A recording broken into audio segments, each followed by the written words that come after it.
Good morning, everyone. Our Dean, School of Liberal and Performing Arts, all our dear lecturers, all the almost graduating scholars that are here, and especially Alex, you're very welcome this morning.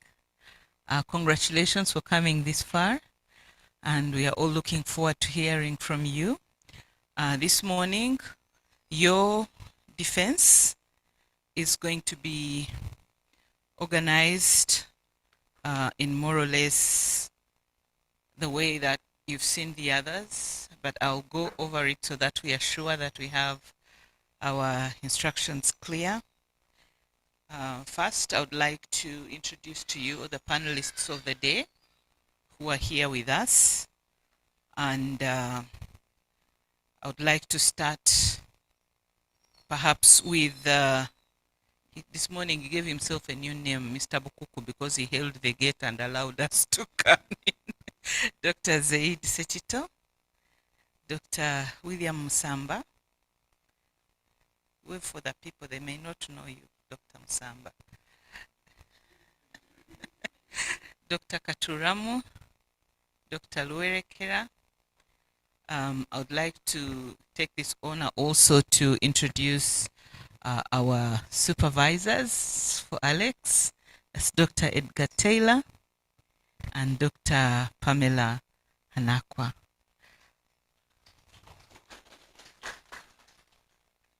The most important person in this panel is our critical reader, Dr. Muhamed Lunyago, who comes to us from MISA, and we are very happy to have you, Dr. Lunyago. Yeah. So, Alex, I'd like us to go through a few things. I would like you to make your presentation. We'll give you 40 minutes, and I think Professor Farouk has worked out the clock so that it's easy for you to follow. And we shall have our critical reader engage you for 60 minutes. And then the panelists will also engage you for 30 minutes. And then we shall open it up to the public, including our online participants. After that, we shall retreat to discuss a few issues and then come back for the final discussion. Okay, so you're very welcome, and I would like you to start us off.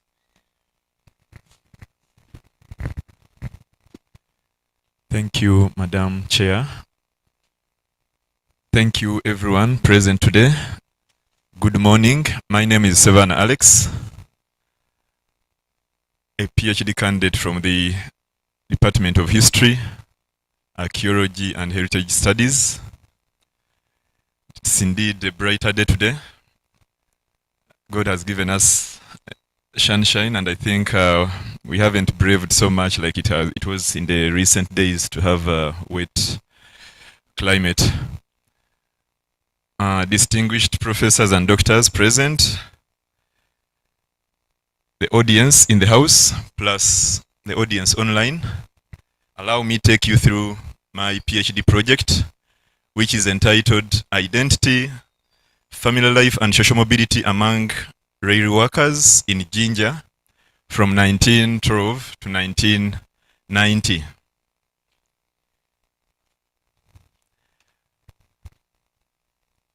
To start with, this is what I've displayed is what this project is all about. These are old images. I got them from Jinja Railway Museum. And the first one on my left, it is showing African workers laying down the track or the railway sleepers. And on my right, at the bottom, it's an image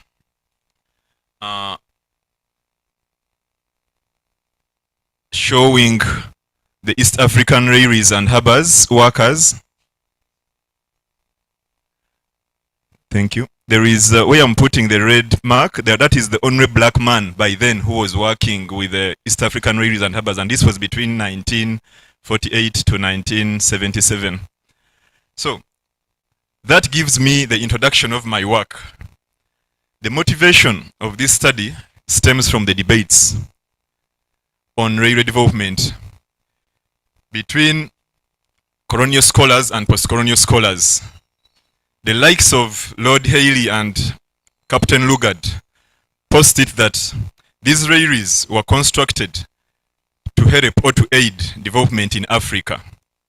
However, post-colonial scholars like Rudini, Claude Ake, and Kwame Nkrumah put it that these railways were to ease the administration of colonialists.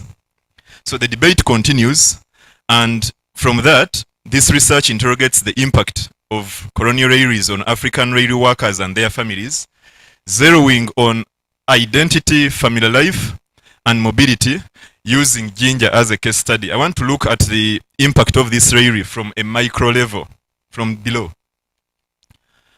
Transport has evolved with human history. We have lived with it.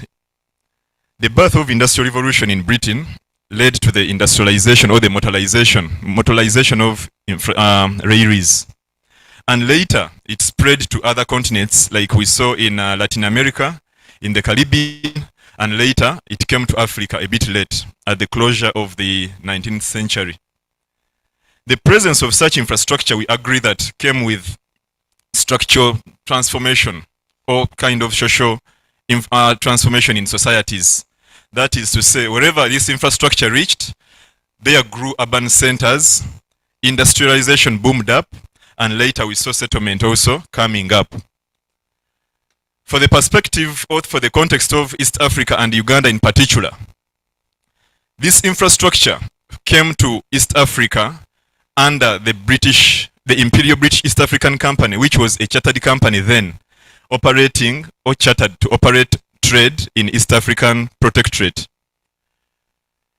It advocated the construction of the railway to help it fulfill its economic motives. However, the company ran bankrupt after constructing only 61 miles. And by virtue of that, they had to sell the idea to the British Parliament then that this line would lead to the lake shores of Victoria, and the Britons thought that whoever controls Victoria would control the Nile, and whoever controls the Nile would control Egypt. Remember, in the past, or in the initial years, Britain was already settling in Egypt, and it was so interested in the Suez Canal. So that alone motivated the British Parliament to take a debate in the Parliament to find out or to come up with a resolution whether to fund the railway or not.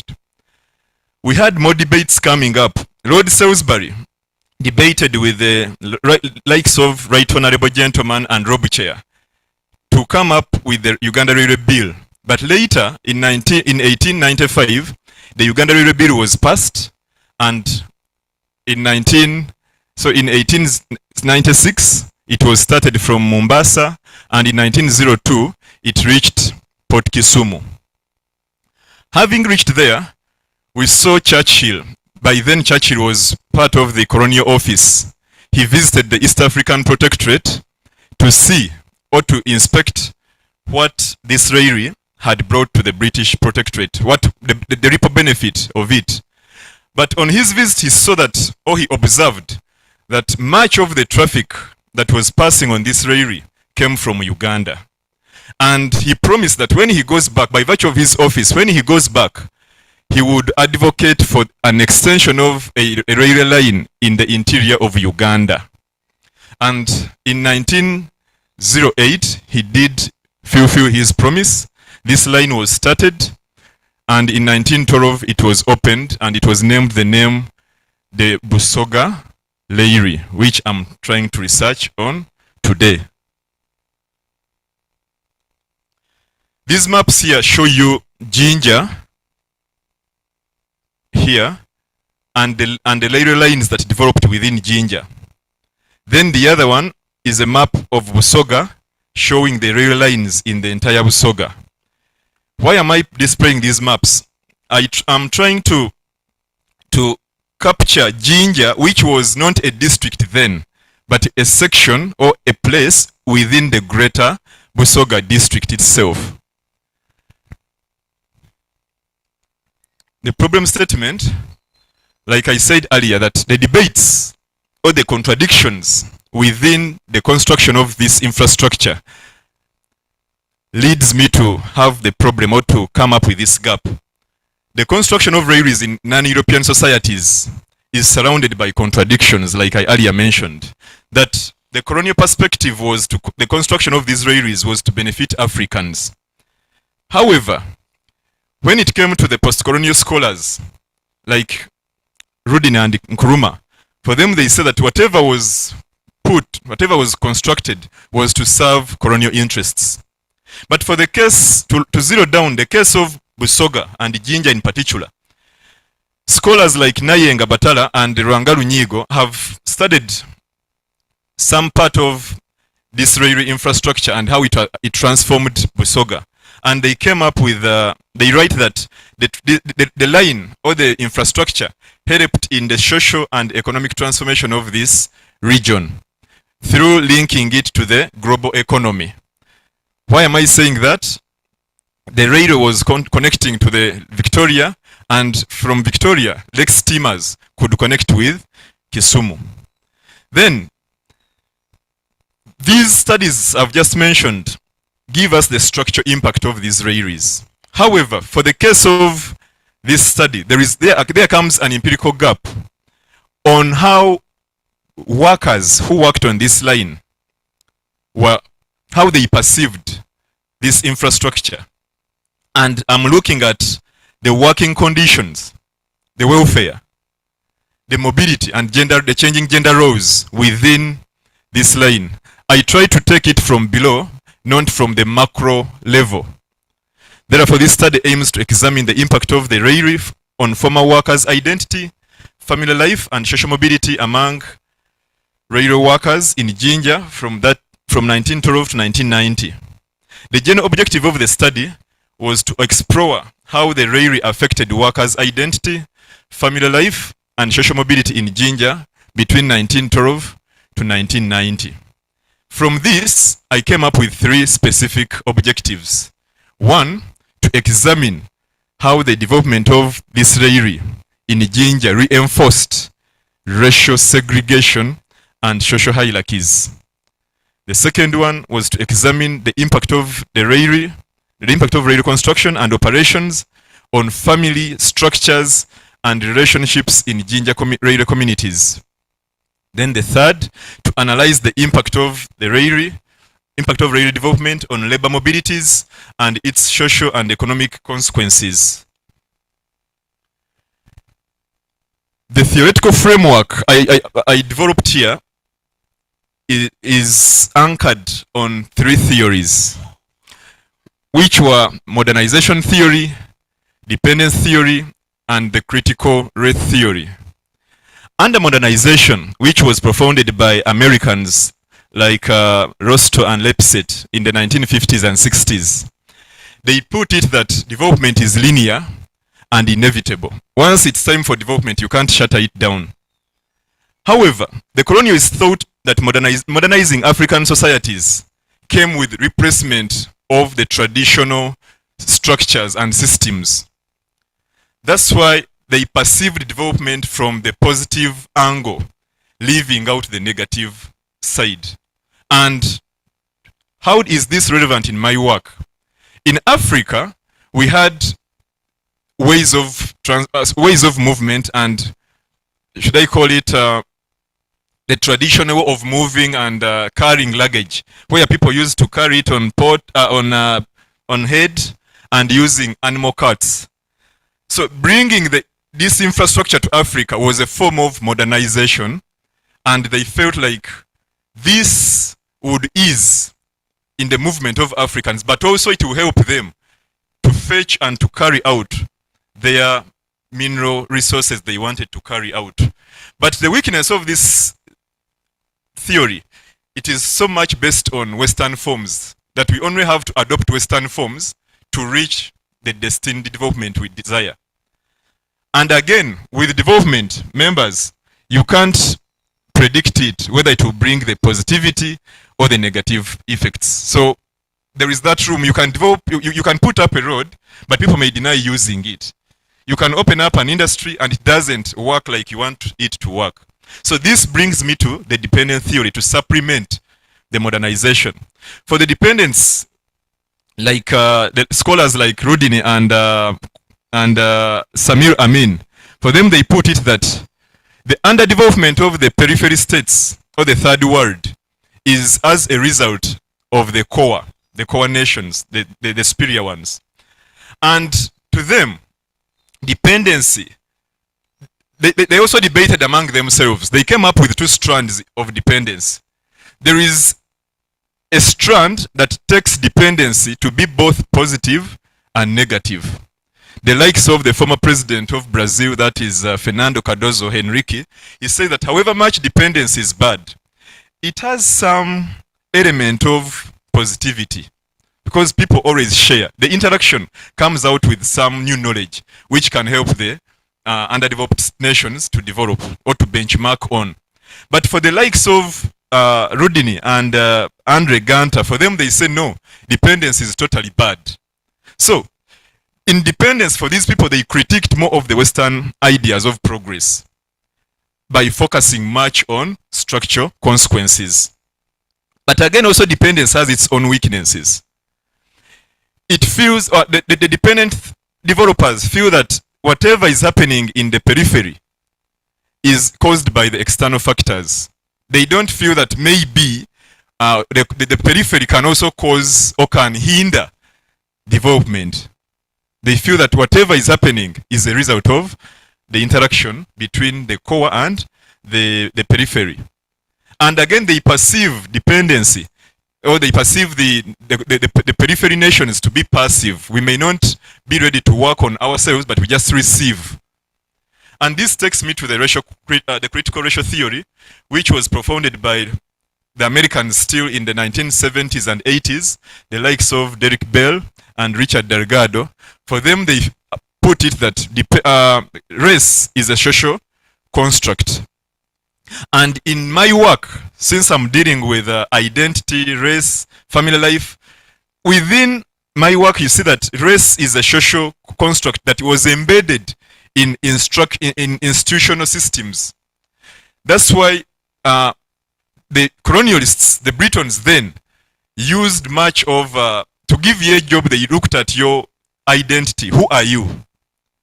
And if you were black or an African, you were put below. Indians were always intermediaries and the Britons were always on top. So there was that line they followed. As later I will explain in my work, or as we shall discuss it.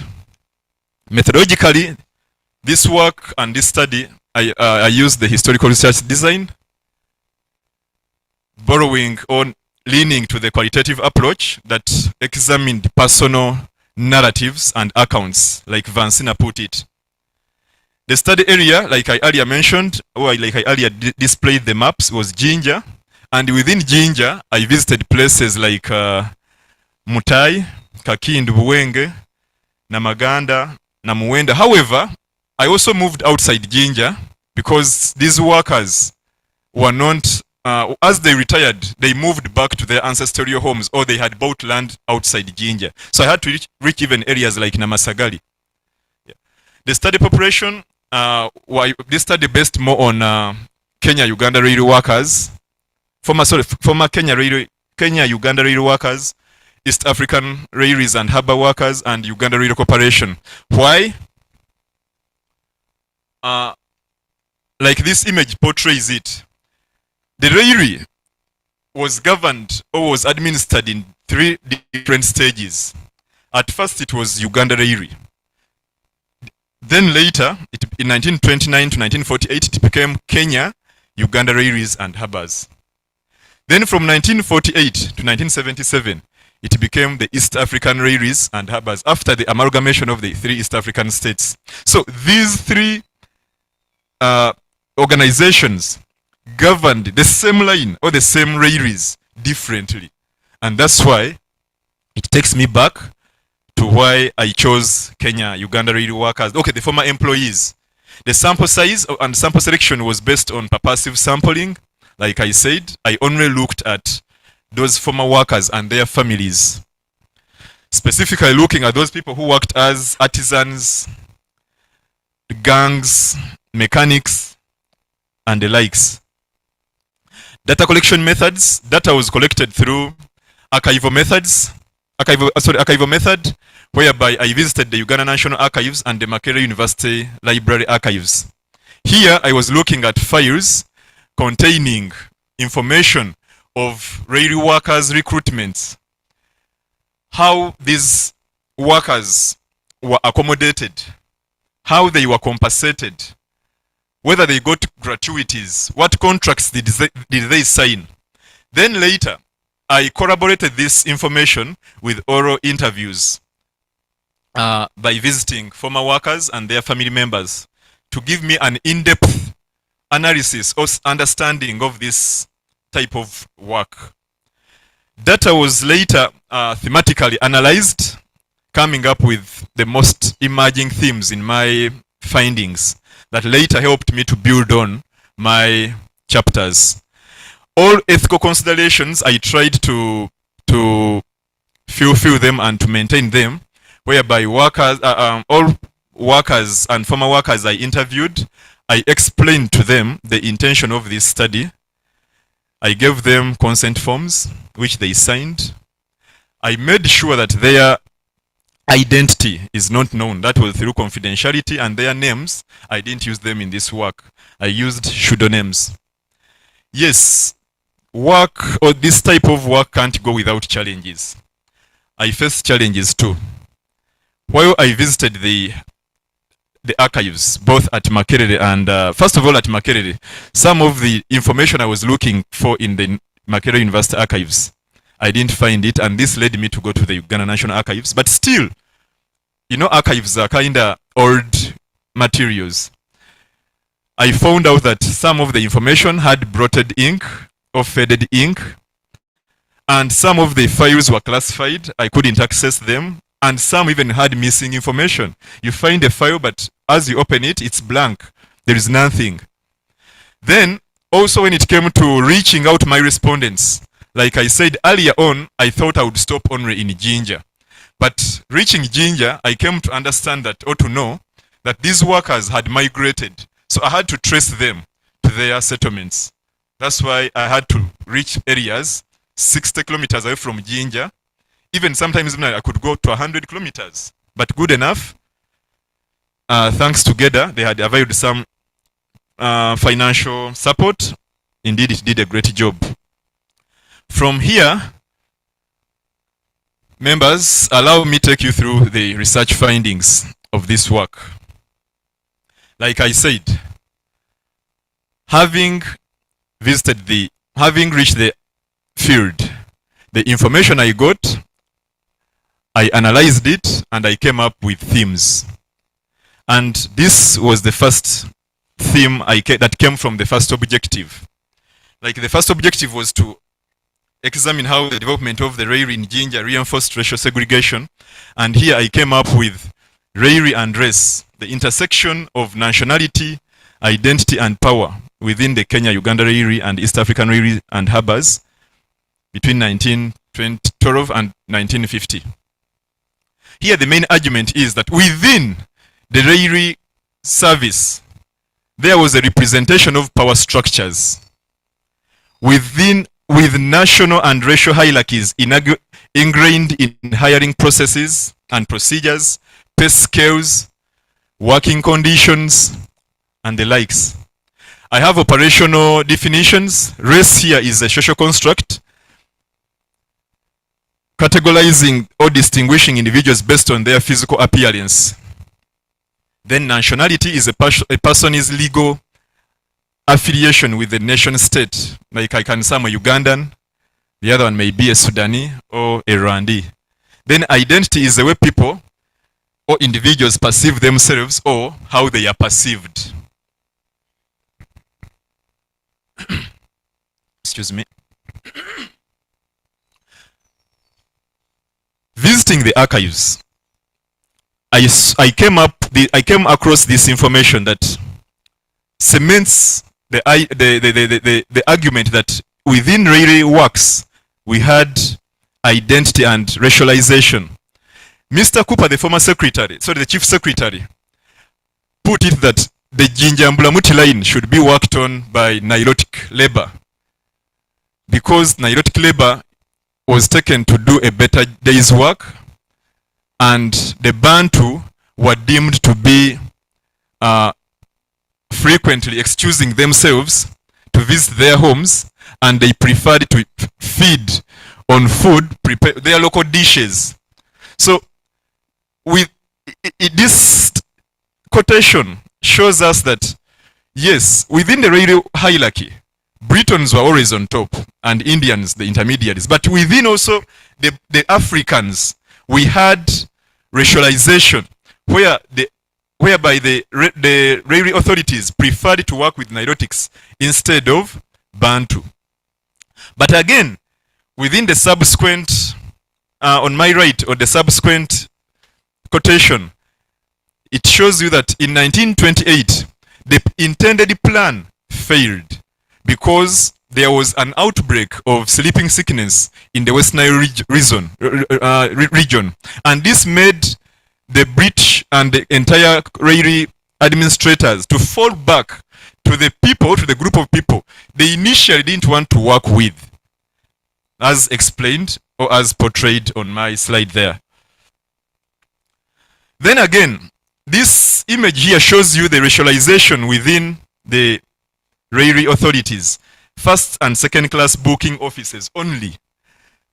Yet African workers and African passengers were booked as third class passengers. So, and even in the travels itself or themselves, you could see racialization. Here in this quotation is a son to the ex-Katikkiro of Buganda, who happened to travel with the Rayleighs, and he faced this, that in the third class carriages, Africans couldn't even obey nature calls, yet people in the first and second class could have that service. So it gives you, it gives me and us, all of us, a thought that yes, as the Britons enjoyed those luxuries, Africans who they depended on to construct this line, and they depended on for the daily running of these infrastructures, they were racialized. They couldn't be equated the same services like the administrators or the top managers. And this also didn't go unnoticed. Africans tried to come up with agencies. After World War II in 1945 to 1950s, Africans responded after so much injustices were done on them. And we see in this image, which still I found at the Uganda Rail Museum in Jinja, an European carrying luggage after Africans laid down their tools. This shows you that Africans had really put it to an end. In the second finding that stems from my objective too, which was to examine the impact of rail reconstruction on family structures, I came up with this theme: beyond the Rayleigh, family life and gender roles in the Rayleigh workforce communities between 1928 to 1977. The main argument here is disintegration of families. That the Rayleigh, however much the developers or the people who brought it fronted it more as an economic tool, a tool that would bring development in Africa or even in Jinja and Busoga in particular. This is what it did to the people of Busoga. In a quotation from one of the respondents, who is called Anna Maria, she says in Uganda that Jonna emirimu gy'omusajja nagyetikka, all the responsibilities of a man fell on me.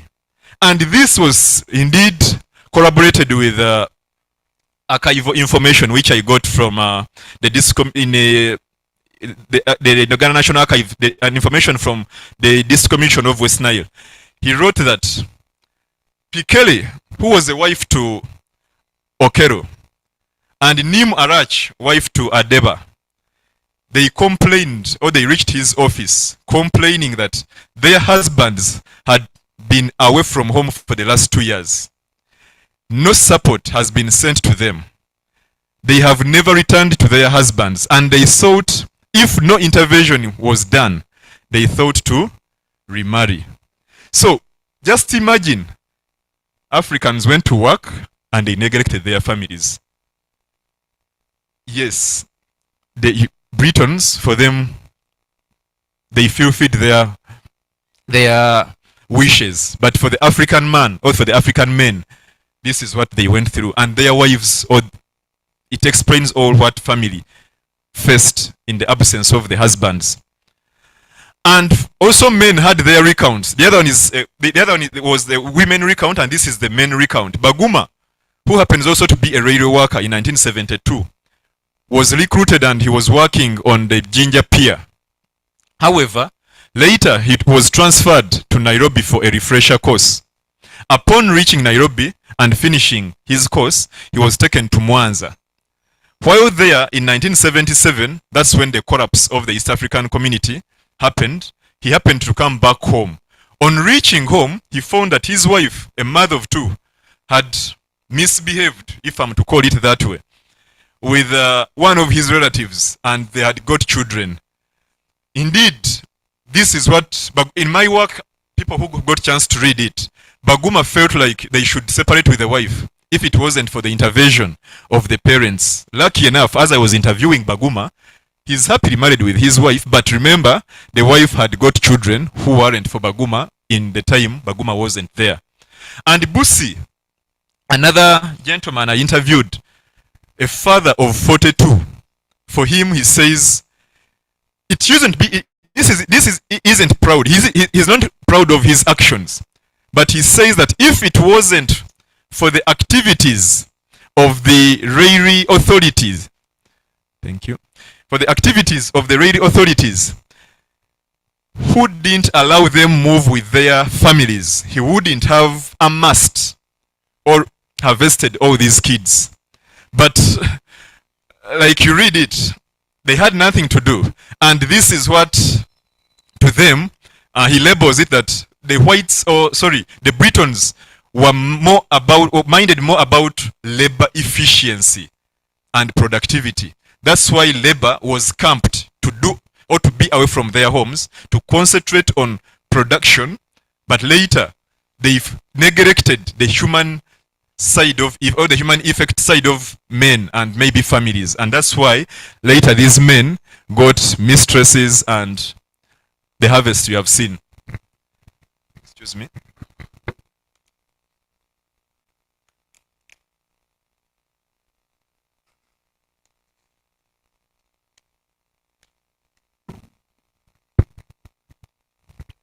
My third finding stems from still the same objective. Objective 2 had two emerging themes. Now this is the state of railway workers' welfare under Kenya, Uganda Railway and East African Railways and Harbors. In this theme, I argue that race manifested in all aspects of labor management. This quotation comes from the wife to a railway worker, Nakato.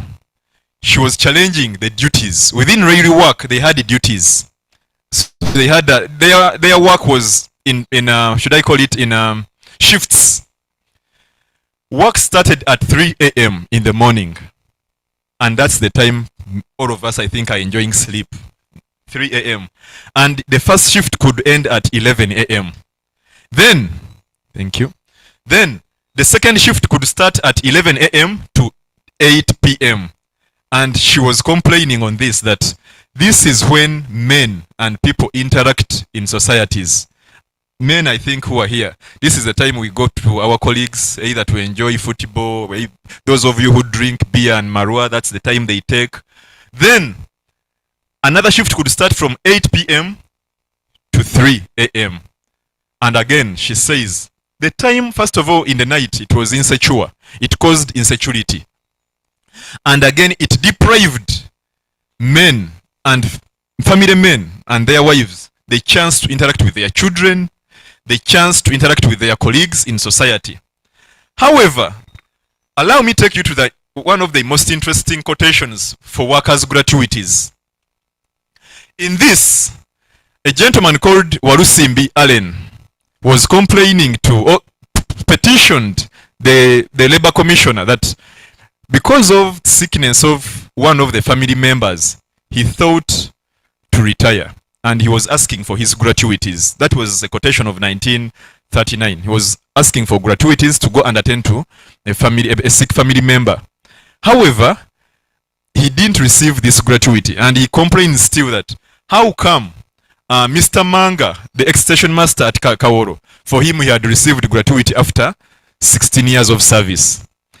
But then the subsequent quotation, a reply from the general manager or from the High Commissioner for Transport, he says that Article 7C of the Kenya-Uganda Transport Order gives him mandate to retire an Asian worker if this Asian worker has served 25 years. 2, if this Asian worker has been found okay to retire by the general manager himself granting him permission to retire. If this Asian worker retires before even reaching 16 years, he can get this gratuity. Or if the Asian worker died on duty, and again, benefits would be extended to his family until the last born turned 18 years. The widow would be taken care of and all the benefits could be accorded. Why not to the blacks or to the Africans? The last finding of my work stems from the third objective, which looked at or which analyzed the impact of railway development on labor mobility, its social and economic consequences. And the emerging theme from this work was railway and labor mobility, processes and consequences. By mobility, here I came up with geographical mobility and occupational mobility. Leave alone the movement, but also in terms of labor, how you are promoted from one position to another position. Also that I termed it, or I deemed it, mobility. So to take you through the processes, first of all, in the archives, I found out that there was both permanent labor and temporary labor. Both of them were recruited for specific duties and had different contracts. But again, the British and Indians enjoyed superior roles. Africans were always at the bottom. That hindered their mobility. 2, agents, the likes of Lehematari and Mackenzie, they were the agents who were responsible for labor recruitment, who traversed Uganda looking for this labor. They spotted it, recruited it, camped it for 2 weeks for medical checkups, so that whoever was taken to Jinja or whoever was taken to Busoga to work was really fit to work. The British never wanted to incur costs on medication of this labor. They wanted only efficiency. So, and this takes me to the point that there were different generations of workers. Like I showed in the image, the first image I showed you, whereby the workers who first worked on the Busoga Railway of 1912 are not the workers who worked in the 1930s or 1940s. Or even, it's a different group of workers who worked in the 1960s and 70s. So there were generations. But again, within mobility, the nature of work left its mark on our bodies. Some of our friends developed hernias. I think medically you know hernias. Hernia is a condition that develops or comes after strenuous work. The more this work was strenuous on Africans, like the first image I portrayed from the first slide, Africans bending, laying sleepers, that was too much on them. It caused this. And again, he continues to say, the job was killing us slowly. People thought railway work was a great job, but that only depended on your title As a luggage carrier, you were there to lift, and if you could not, then you went home simply like that. No gratuity. No. So your efforts were your guarantee. The more effort, the more energy you lost, the more you became irrelevant for the work. In my conclusion, I conclude that this study that examined the impact of railway employment on identity, family life, and social mobility of former railway workers and their families in Jinja came up with I conclude that yes, whereas railways were seen as engines, as infrastructures that brought change and development in Africa, for the case of the micro-level society of Busoga and Jinja, these railways altered family life. These railways were racialized. These railways only benefited the developers, who were the British government then. And again, theoretically, within my study, I come to critique the modernization theory, which puts it that the only way Africa could be modernized was through infrastructure development. Now, here I put a question. What kind of development did this infrastructure bring to the locals or to the workers who worked on these railways? And their families, by the way. The study extends the critiques of dependent theory to a micro-level analysis other than structural analysis. Academic contribution. In this study, I bring out the nuanced voices, the understanding of this infrastructure from below.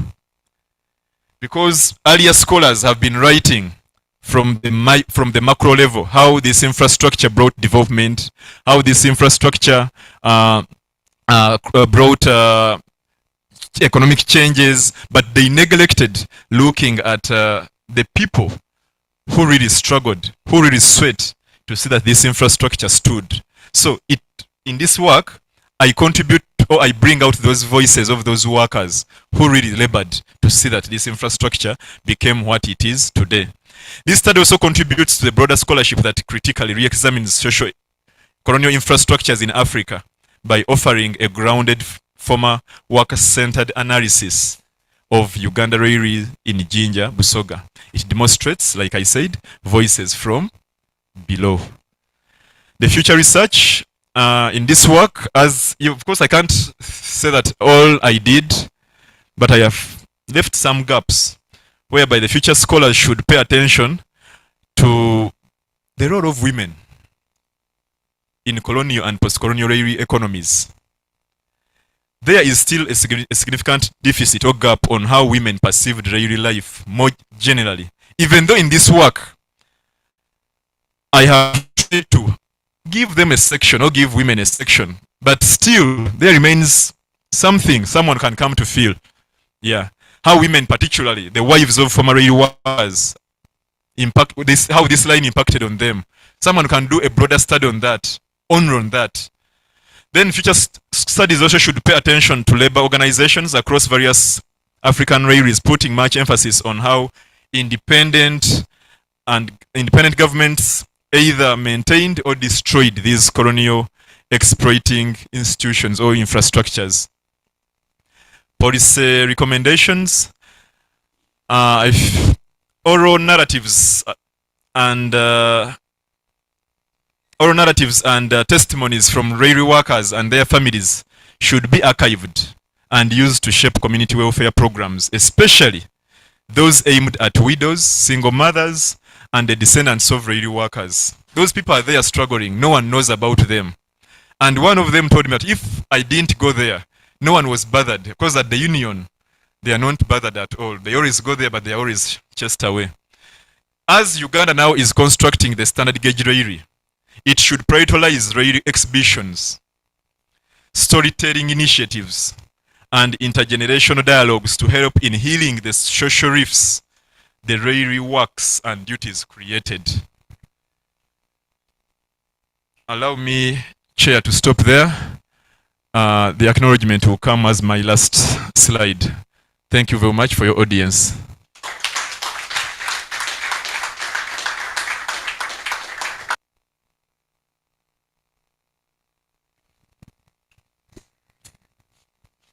Another round of applause. Thank you, Alex, for taking us through your journey, and we enjoyed listening to you.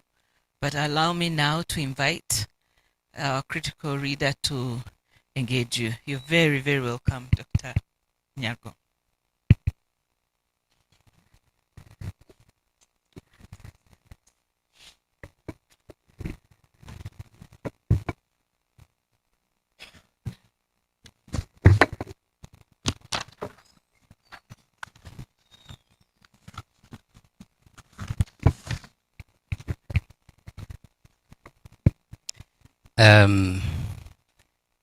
Good morning. Thank you, Chair. I would like to begin by congratulating Alex. Congratulations so far. Thank you very much, Doc. And thank you for the good work. I would also like to congratulate the supervisors for the amazing work you've done to supervise this thesis. So, my engagement with Alex will not be in the spirit of opposing what you have presented or what you have written, but it will be a comradely conversation. And I hope it will be like that. I will try to keep it at that. So it will just aim to try and push you a little harder to clarify a few things that emerge from the work, especially points to which I think you are making a contribution and you have great potential in making a contribution. So first, I would like to say that your work presents a clear articulation of the problem that you sought to understand, and you managed to identify gaps in the existing literature to which you try to respond. I must commend you for your careful writing. There are little, if any, grammatical errors, wonderful sentence construction, and that's not an easy task in a document like this one. So you managed to present your findings and analysis very well, and they align with your research objectives. And I would like to say also that your thesis is empirically rich. And you did a very commendable job. So on that same note, my engagement with you will less focus on your empirical aspect and will be more on the theoretical, methodological, and analytical considerations in your thesis. I want to begin with your theory or theories. So you suggest in your work that existing scholarship on the railway has focused on structural impacts of the railway infrastructure. In doing so, they have not explored more the micro level personal experiences of the former railway workers and how their work affected their families, their relationship with the families and the society largely. So that's where you want to contribute from the micro engagement. To do that, you deploy 3 theories: modernization, dependency, and critical race theory. In my reading of those theories, I might be wrong, these theories focus more on analyzing the structural issues than the micro level issues, except to a certain extent the critical race theory. So, don't you think this is some sort of a contradiction? If it is, how do you reconcile your interest, your aim, and then the theoretical articulation that you have on the other end, the theories you deploy to do the analysis? Thank you, Dr. Muhammad, for that engagement, that question. Indeed, I still stand that modernization theory, I found it worthy using in this work, or anchoring my work or study on this reason. Yes, however much it overlooks at the structure other than the micro. Yes, let's first try to analyze why modernization, and not from the writers or the founders' view, but from the colonialists vis-a-vis the workers. This theory here, we first of all, I appreciate it that infrastructure or railway was a modernizing tool. And in so doing, the British came up with, should I call them, mechanisms of getting what they wanted on time. We have to remember, house, that Africans by then, and I think now, maybe a few, I beg to be corrected, prefer to work away from home. They always want, or by then they wanted to work within their communities, within their vicinity. So carrying them from one region to another region was hazardous. And to me, that's where now I come in and say, yes, that was a form of modernity to effect what the British wanted, efficiency and productivity. But they underlooked the ripple effect of what would happen or what would result from camping labor. They neglected it. And that's why, like you earlier said, or like you mentioned, I come in at the micro level to see what were the ripple effects to the families, to the workers, through camping them in the so-called modernity. Thank you. A follow-up. Yeah.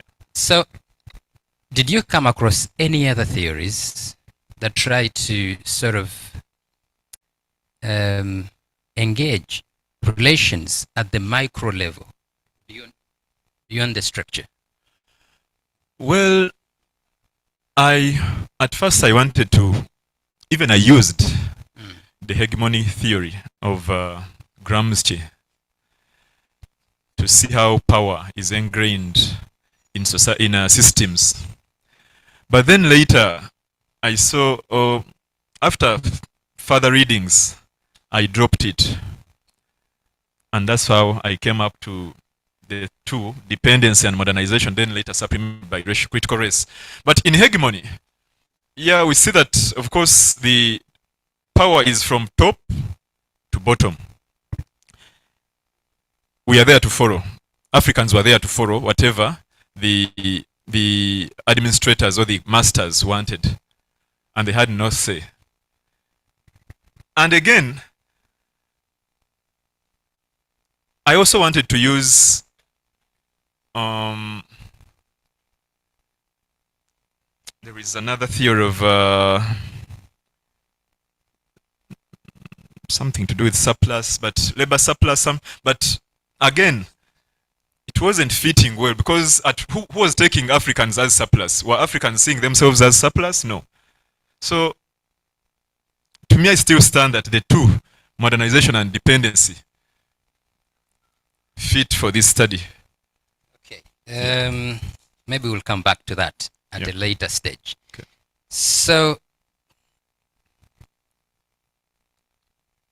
Your study begins 1912, ends 1990s. Yeah. Why 1990s? I'm trying to look at the long-term impact of this rally. And impact can't be a short term. And like I said, across generations, the people who worked at this, following the trend of different systems. Take an example, people who joined at the eve of the collapse of the East African railways and harbors. The effect can't be seen instantly. So I gave it some growth period to push it to 1990. Thank you. Okay. I think you can go back to the same slide. So when you look at the period that you try to study, yeah, there have been changes in regimes of power. Yeah. We have the colonial, we have the early post-colonial, yeah, Obote, Amin, then the current, yeah, starting in the 1980s, which one would describe as the neoliberal. So were there some changes that came with the changes in the regimes of power that could have impacted the relations around the Rairi and the work that goes on? Yes. The first regime, the Uganda Rairi, in my writing, since you are the critical reader, you should have come across a section on accommodation. Here, from before, let me say before 1930, workers were housed in compact rooms. 6 workers were put in a room of 12 feet. 6 workers. However, as regimes kept on changing, in my writing still, in my document, you find that in 1940s, after World War II, and that is the Kenya-Uganda Railway and harbors, it advocates that accommodation of workers should be improved to at least accommodate 3. And again, when it comes to health, in the first regime or the first generation of workers, in 1928, a pit latrine was shared by 10 people, 10 workers for Africans. Then, as different regimes came in, that also improved. And even in the salary structure or the monthly remuneration, you see that different regimes paid workers differently. Though also there was some racialization or segregation in the pay scale they gave. Thank you. So I want us to look at the question of privilege still. Yeah. With the change in the regimes, Yeah. where the categories around which privilege was anchored changed that much. For instance, if in the colonial period race was such a thing, did the shift in the regimes of power change how privilege was accorded at the time? Think of the 1970s when the Asians and Europeans were expelled from the country. What other categories defined privilege at the time? Or was it erased completely, the kind of discrimination that comes with such different categories? Looking at the post-colonial regimes, that is 1970s, after President Amin expels Asians. By the way, Asians composed a big number, of technocrat workers in the East African railways and harbors. When he expelled them, even before the expulsion, when Uganda got independence in 1962, we saw a shift. This is when now Africans started slightly or slowly enjoying or even getting better placed roles. Because in 1963-64, we saw that the station of Namasagali, after the heavy rains washed away the line, those buildings were turned into a school. Many African workers then took their children to school. So these children of the former workers, as they accomplished studies, they came to start working with the railways. And there was that privilege always that a railwayman, every railwayman who had a son at home, upon retirement, he could be given a chance to introduce his son or to introduce one of his children to the railway works. So we see some shifts, and those shifts come with new responsibilities and new welfare structures. Because the more good position you had, the more, should I call them, good privileges you enjoyed. So from 1962 and above, we see a shift in African labor joining top management, not even top management, but kinda a change from porters to either become storekeepers. Also, that was a privilege to either become headmen, like that. Thank you. Okay. Those that shifted roles. You know, you talk about a very important analytical concept, intersectionality. Yeah. Right. Which I think gives you a lot of room to do the analysis. Because here we're not only looking at race. On top of race, so race joins tribe.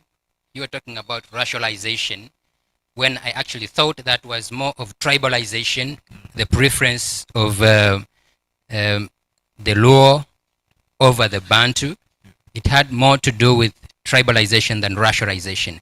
It joins race, joins gender, joins class to constitute that kind of marginalization and subjectivity. So let's talk about gendered labor. One of the themes you engage. Yeah. Right? So you suggest the railway infrastructure transformed gender and family relations, reshaped gender roles, and disintegrated families. Yeah. In here you talk about women having been left at home when men went to work, long distances away from home, the emergence of prostitution as an alternative mode of survival for women.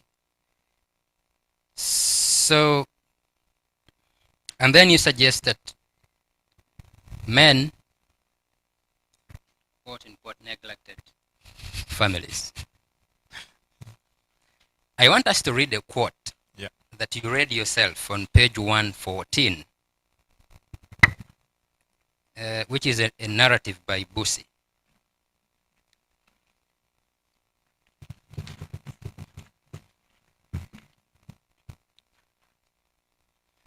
So, I quote, "In our time, men were simply men. Here in Busoga, we had to be looked after. Our work as railway men was associated with a lot of problems, if I am to call them so. We needed someone to clean for us, wash for us, cook for us special meals at times, offer companionship after long working shifts, and even care for us when one got injured. Had radio authorities allowed us to move along with our families, stories would have been entirely different. So in today's way of looking at things, we may be labeled infidels. However, to us, it was never judged as such. That's why such matters never carried a lot of weight, attention, and judgment as it is today. Your interpretation of this quote. You suggest that the colonial state, in not allowing these people carry their women, focused more on production and not human desire. And you say this was neglect. So I would like to ask, in light of the ongoing conversation in post-colonial studies, right? You know, there is this whole conversation around issues to do with domesticity, questions of production versus reproduction, and many others. Was this neglect or strategic on the side of the colonial authorities?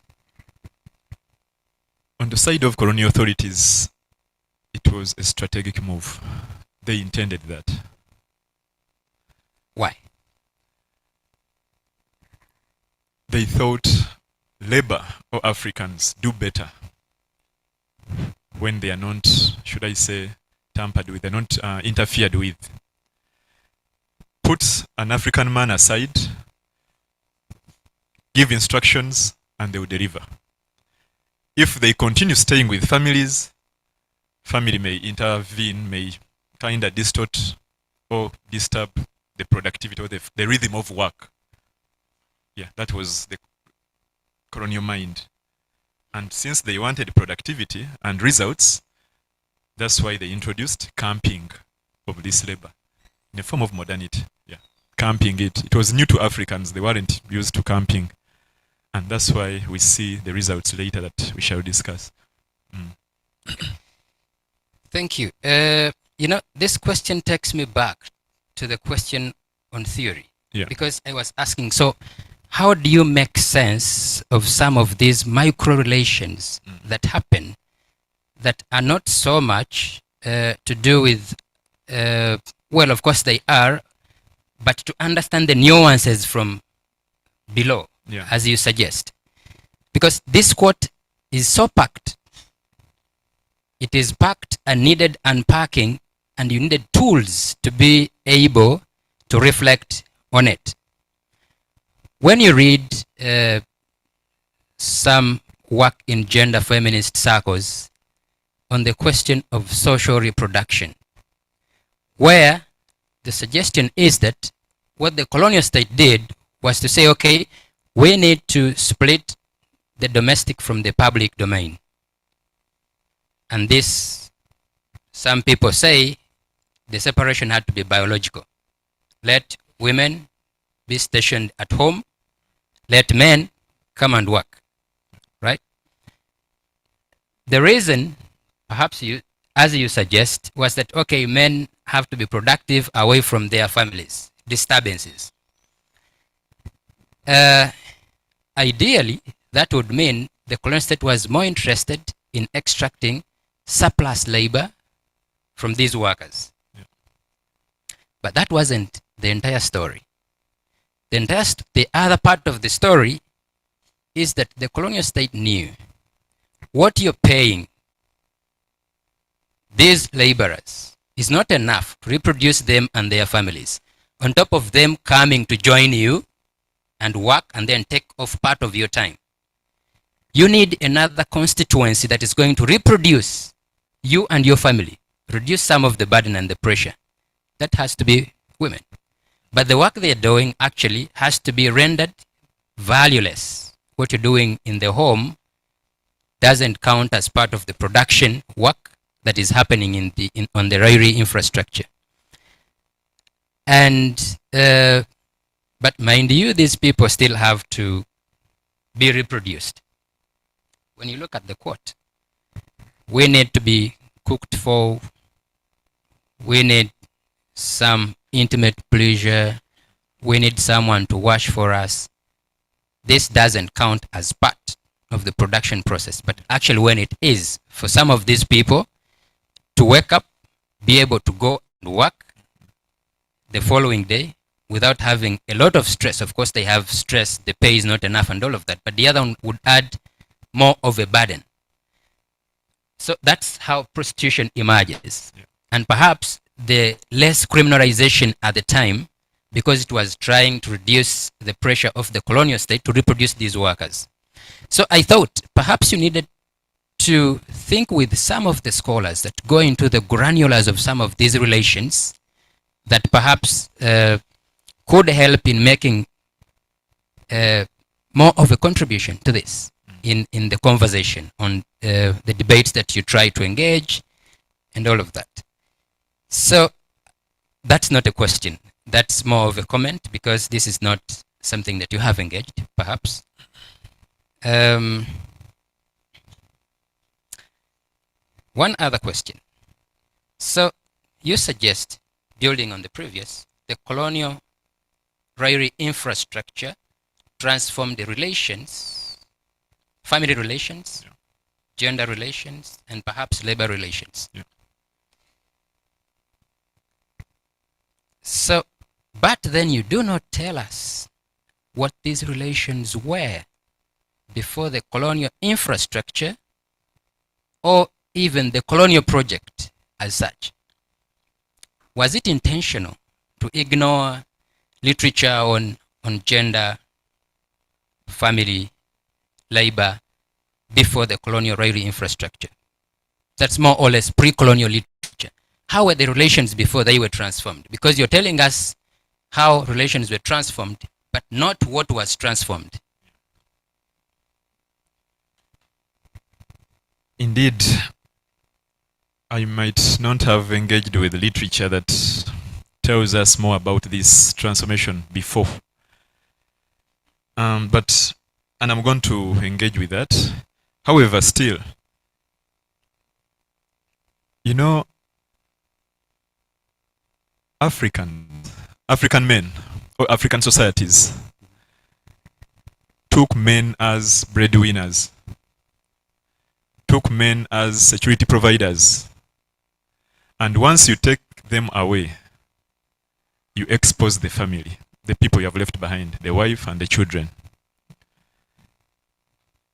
So that is what existed.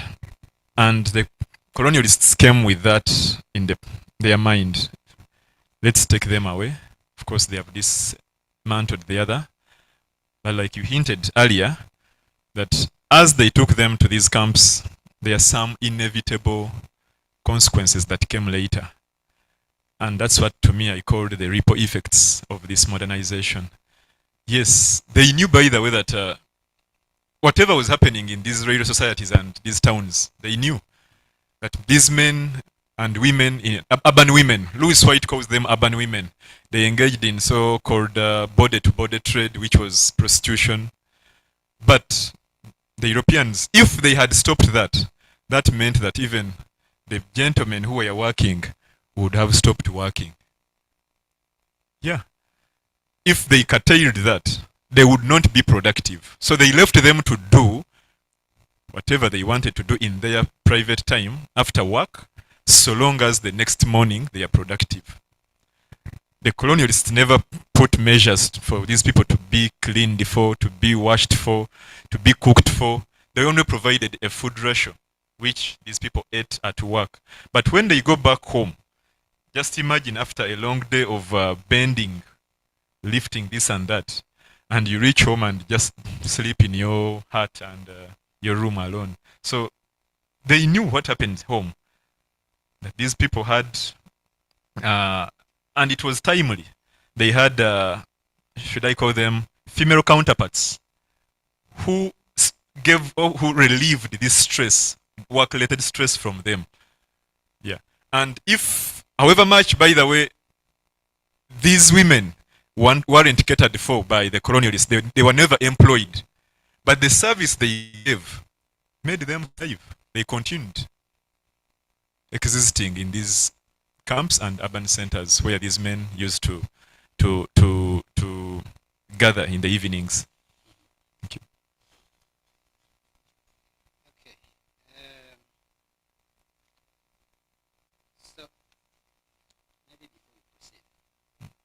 how do you look at your work? Discipline-wise, at least. It is social history. It has an element of labor history, some element of gender history. It's more to do with social economic history. Yeah, it is a mingle of those three. Political Social, economy. yes, even some, but not so pronounced, but it's there. But social, gender, and economic history. Yeah.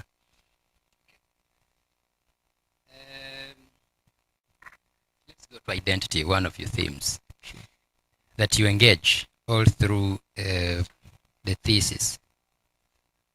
So, what are some of the key debates on identity in the literature that you engage and contribute to? Yeah. There is a debate, a global debate, from an American scholar. No, he wrote an American rarity, the transcontinental rarities in North America. He contributes on, he suggests that when the Irish slaves, the Irish migrants came to the US, they were preferred to work on these rarities. However, they didn't deliver on time. And later it brought in the Chinese. In his writing, he says that these little rice eaters, but they delivered. They had preferred working with their own, should I call them, close brothers in terms of race. Okay? But they didn't deliver on time. So they brought in Chinese. And that brings me to the indentured labor. They weren't given much privilege, but they delivered. However much they were racialized, and they were segregated. But again, still, when you look at the rarities in South Africa, we have, if you read the night trains, how the Mozambicans left or traveled, migrated, or used to travel in the night to go to South Africa after an agreement the apartheid regime had with the Portuguese to export labor. When the South Africans were expensive, they exported labor from Mozambique.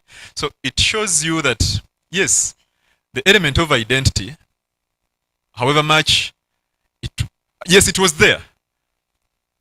And it wasn't new. But for the context of this study, it reached the micro level, whereby even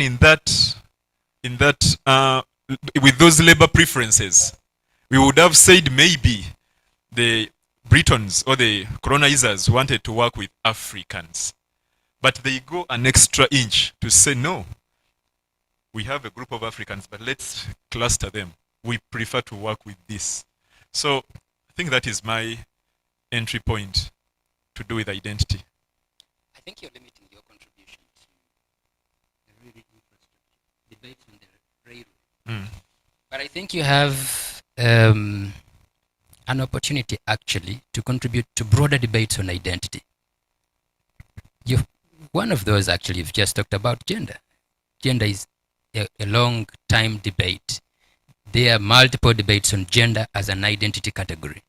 So when you're talking about your contribution and then you limit the discussion to the scholarship on the railway, you're doing yourself a disservice when actually you have all the material to suggest what your contribution is. So I think you should reflect a little more and extend your contribution to broader scholarship beyond just railway scholarship. So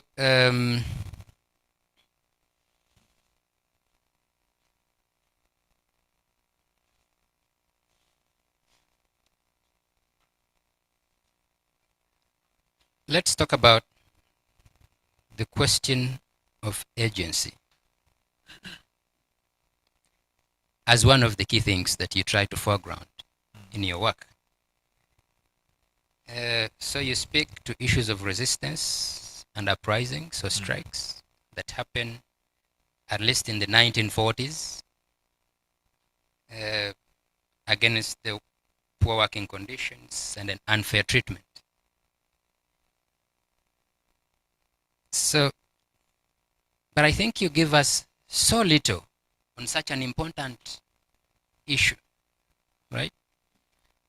Because if you foreground, if you want to engage the micro level issues, then you needed to give us quite more. So what was the composition of this form of resistance? What was its leadership? How was the leadership composed, right? How was it organized? Because if you do that, then you're going to go into deciphering the other aspects you're talking about, the intersection of class, race, gender, and others. Yeah.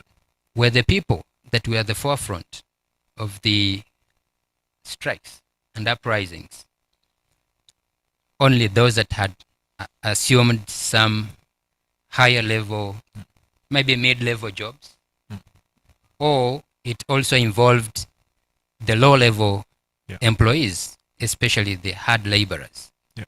So how were the uprisings organized, constituted? Well, the subsection or the section of agencies as broad as I think the entire book, if I'm to give it a section of its own or even priority. Yes, indeed, I prioritized it in this work, and it's all through from the fourth finding, which was under mobility, upwards to identity. Let's look at agency, like you said, from the gender perspective of women. Because I'm not only looking at workers, former workers, but also I look at their families. And in form of agency, there are quotations that quote or that point out to the wives and children of these former workers. For example, economically, we have to first appreciate and agree that colonialists didn't recruit females in this work because it was strenuous work. It was work meant for men. That was one. But as they created that gap, they never catered for women. What kind of jobs will women do? When you take away the husbands, how will women survive and manage? Now, economically, women tried to come up with agency. How? They started vending on railway stations. And I quote it in my work. Then later, because they came to stations like Mutai and Namasagali, the likes of Wenge, but then later the police commissioner, the police inspector, superintendent, was instructed by one of the colonial railway authorities that this vice, he called it a vice, that this vice should stop of women vending on these stages. And he gave a reason. They are not supposed to be there because it can cause an accident. They are not part of the labor team, so they should be kept out. But he forgot that as women were doing this, they were trying to form or to come up with their way of survival or their own way of survival. You didn't give me a chance to work with you. I've been creative enough to come up with my own, should I call it, initiative, and again you are blocking it. Because passengers needed what to eat. Me and you, when we are traveling, we see people vending sodas and drinks, chicken, whatever. Because they don't have what to do at home. If they had what to do, they wouldn't be there. Now, if by then he came up with an order giving police order that stop them, and indeed police didn't, a year after, he was like, this, he called it undesirable behavior has continued. So that was part of agents women did. That was one. The other one, like I put it in my work, I don't want to, I'm sorry for people here, I don't want to pin on women that they did a bad vice, but as women still, the engagement in illicit activities. Like, first of all, they told me they started brewing local brew, likes of Ajono, Kwete, Marwa, and they had circles that today we are going to take from Alex's place. The wife of Alex is going to prepare. Tomorrow it will be maybe the wife to so who is going to prepare. The other week, so they had rounds, but that was a form of support to their wives. But again, also the resulting effect of that, like I said in my work, that there emerged an illicit behavior like prostitution. They didn't do it for fun or because they wanted it or because of urbanization. No, this was an effect of lack of employment. How do we survive in these towns? You get? So as men looked for them, they could leave something. And that's some, in my work I put it that this was done for survival. Yeah, so all those are forms of agency. Thank you. Okay, you just said, I just want to pick on your mind, if this is you speaking or the colonial authorities speaking, that certain rail work, especially construction work, was meant for men and not women.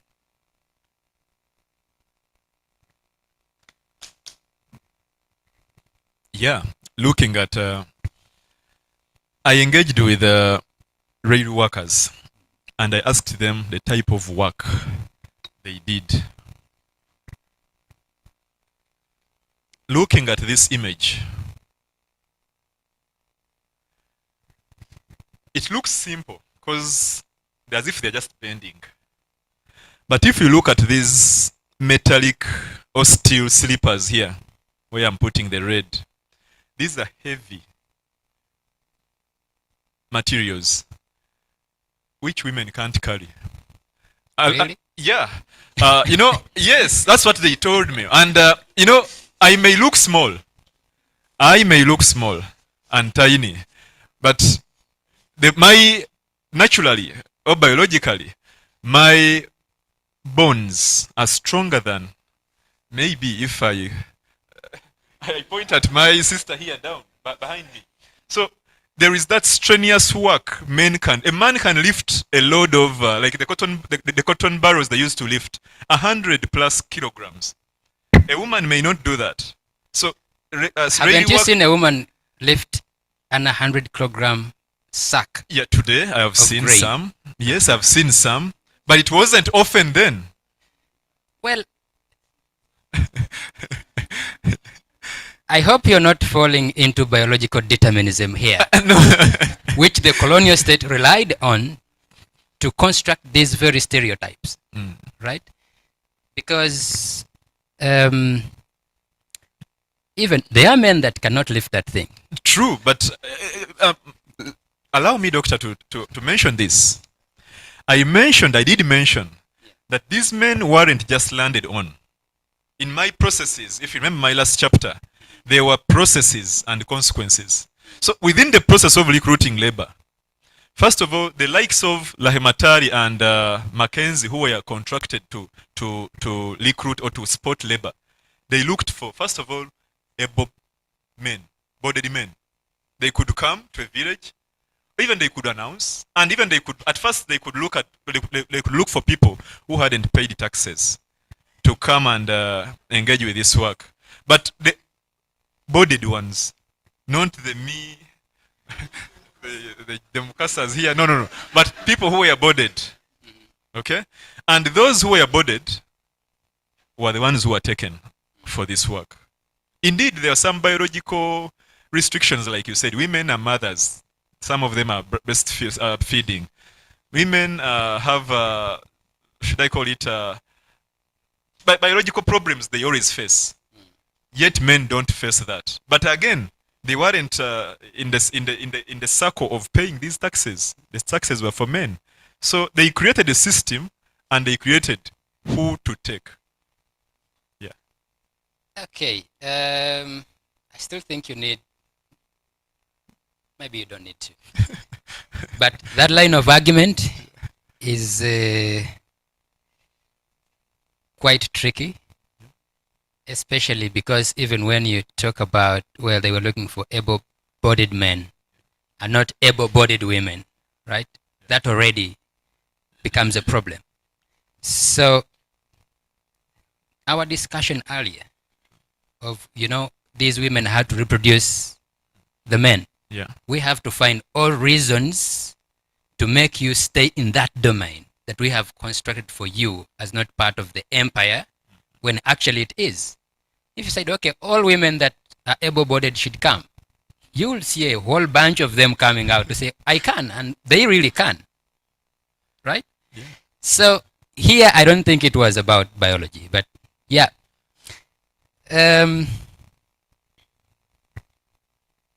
So you have a section or a subsection where you talk about the shift in from Kasamvu to paid labor. True. Right. I imagine Kasamvu's payment perhaps in kind. What is Kasamvu here in your work, first of all? Kasamvu was coercive labor during colonial time, not paid for. Okay. Working, I remember putting it that working for the good of the nation. Yeah, people were coerced, brought in to work. So this shift, you say, was significant because now labor was voluntary. Yeah. Not coerced. True. Do you think there can be coercion even in what you call voluntary labor? True. In voluntarism, in my work, I bring it in a way that, first of all, it stems from the Versailles Peace Treaty, 1919, when the conveners put it that, first of all, end slave trade, then coercive labor also should be stopped, or maybe labor without payment should be stopped. Then they bring in the one which is voluntarily. Here now, you convince me to work for you. However little it is, I accept or not. Than rushing for me, like, my late dad used to tell me that in their days, when we were young, or I don't know even if I don't even remember seeing one, but he told us that people used to run once they saw Land Rovers parking, and they thought those are the tax collectors. People could take off. Some died, some were knocked down. So the moment that vice or that system stopped, we know we pay taxes, but at free will. Whether they have put it on goods or fuel or whatever. Now, in terms of that, to bring it back, here we have a man coming from Arua, or coming from Acholi region, or coming from Western Uganda. They have spotted him. Because of your physical appearance, they bring you to work without getting a single coin. Then that regime ends. And they tell you, now from today, we have introduced a pay system of 12 shillings by then, or 15 shillings. So it's not good, but one is better than zero. Yeah, one is better than zero. And that could also help them pay the taxes, and the little they could remain with the balance could help them run their family affairs.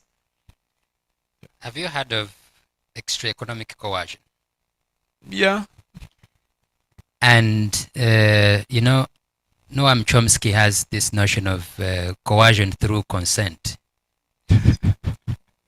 Where you think, well, we have been given the freedom to choose to do it or not.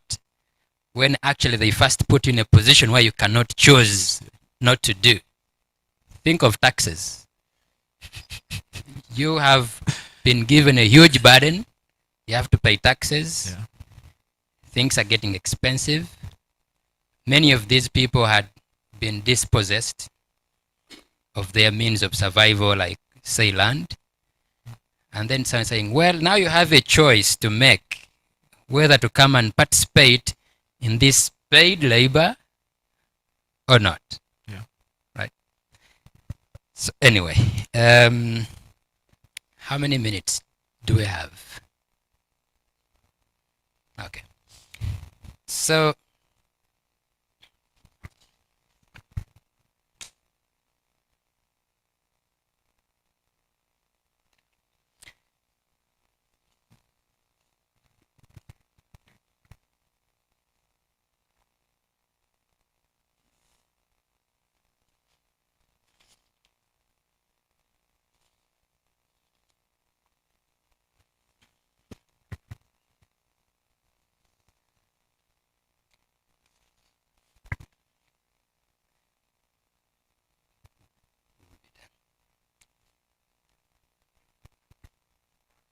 Your gap.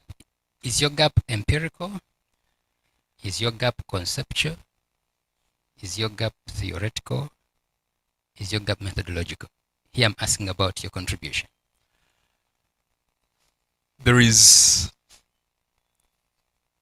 a theoretical contribution, and there is also an empirical contribution. Empirically,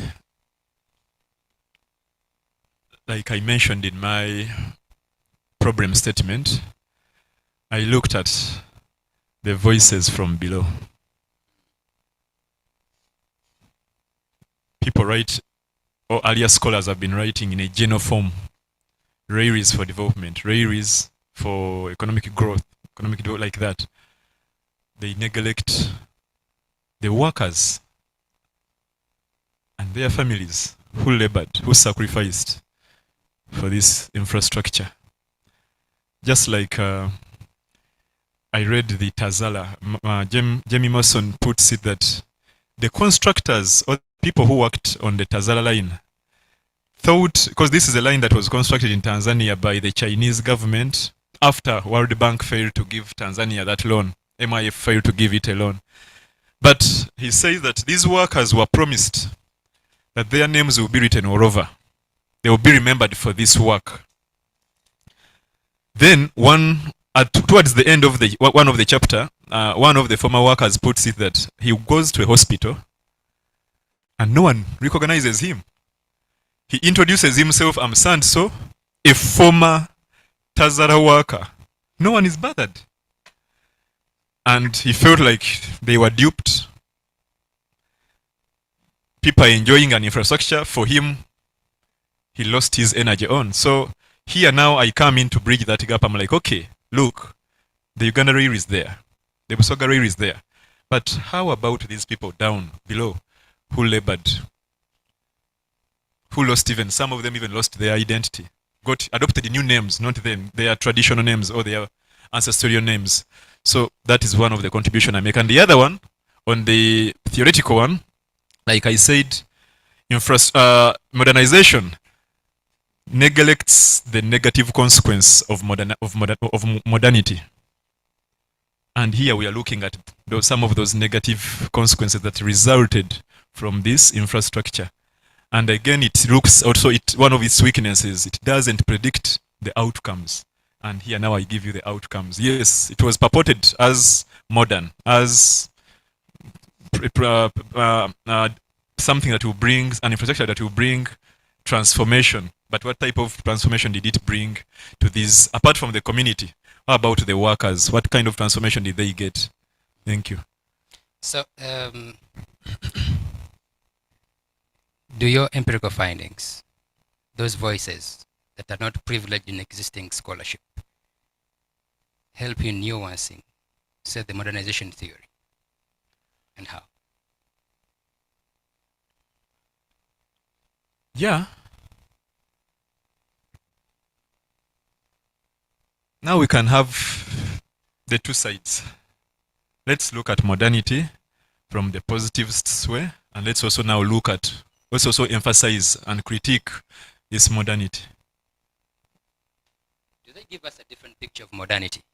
The voices? Yes. If we looked at from their end, their vantage point, do we get a different picture of modernity from that which was portrayed by the colonial regime and the existing scholarship?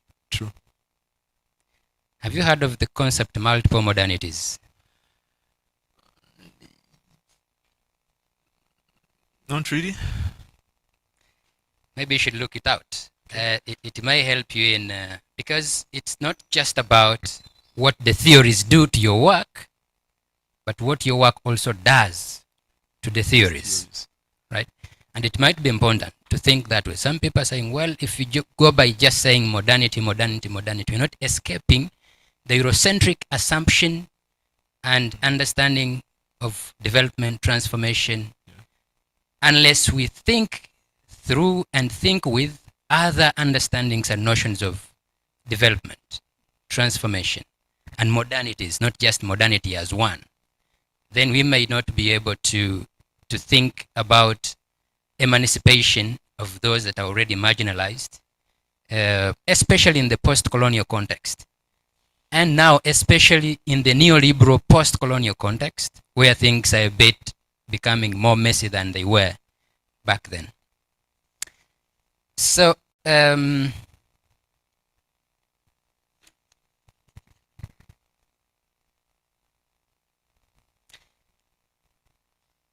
page 81, you suggest that laborers from Buganda and Busoga were paid slightly more than their counterparts from West Nile and Acholi.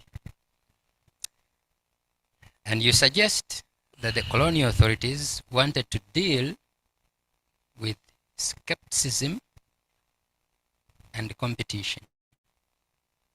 Could you throw some light on that? Yeah, like I've re-emphasized this throughout, that this form of labor on this infrastructure was racialized. One, when the colonialists sought to work with Nilotic and West Nile labor, some said it was a labor reserve,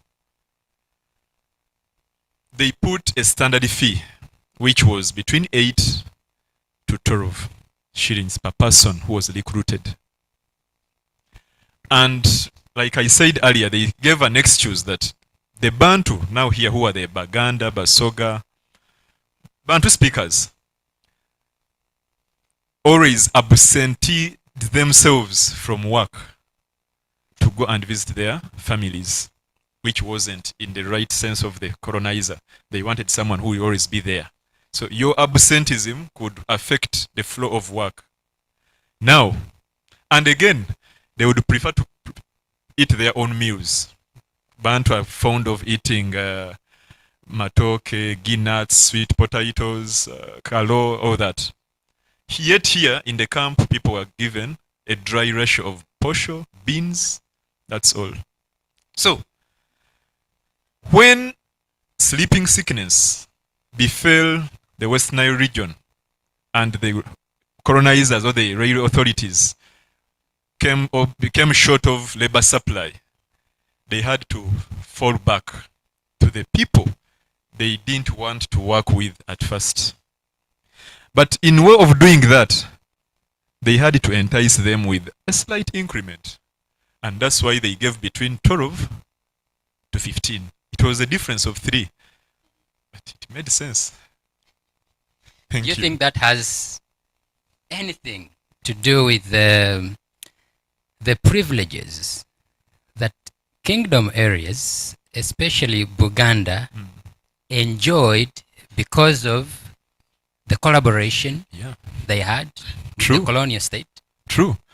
In one of the statements I have in that chapter, there is a quotation from the Kabaka himself, and the Chabazinga of Busoga begging or pleading with the colonizers that the Kampala Jinja extension should be worked on by the local people instead of the Nilotics or the West Nilers.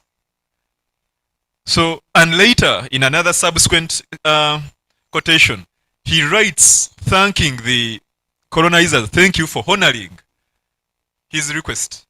So somehow the position of the Kabaka and the Chabazinga, should I say, corrupted the authorities? Well, maybe it was politics being played here. And not just thinking about, okay, these ones will want to go back home, because if they wanted them not to go, they would still not. And now here I'm going to speak as a political economist. So the relations you describe take us to one thing, especially what Marx calls primitive accumulation, right? You have to, the colonial state and the larger capitalist project aim to ensure that it extracted as much surplus labor and much surplus value as possible, right? Yeah. Did you find Marxist scholarship relevant to your work, at least an engagement with it, as some sort of scholarship that laid ground on which the dependency scholars are coming to build on? Because you're talking about partly a class struggle here, where the low class are struggling against the higher class, right? Then you go into issues of race and True. yeah. Yes, I interacted with it, Mhm. but I didn't want to, should I say, to infringe myself too much on the political economists. I wanted to continue in my line, which I'm comfortable with, which is social history. Yes. You know, political economy is also partly social history. Yeah, kind of, but You cannot do political economy if you don't do history. Right. Okay, that was a by the way. I think I'll leave it at that. I want to thank you and congratulate you for this wonderful work.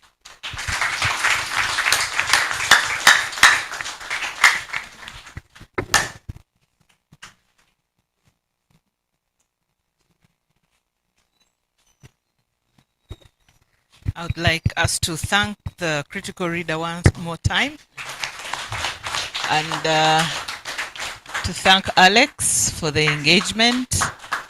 I have an offer for you, Alex. If you feel tired and you'd like to sit, you're welcome to sit. But thank you, if Doc. But you are still good. let me carry the cross from here. Allow me to invite two of the next panelists. I'll start with Dr. Luerekera, followed by Dr. Alex, to take on the kind of 2-2, and then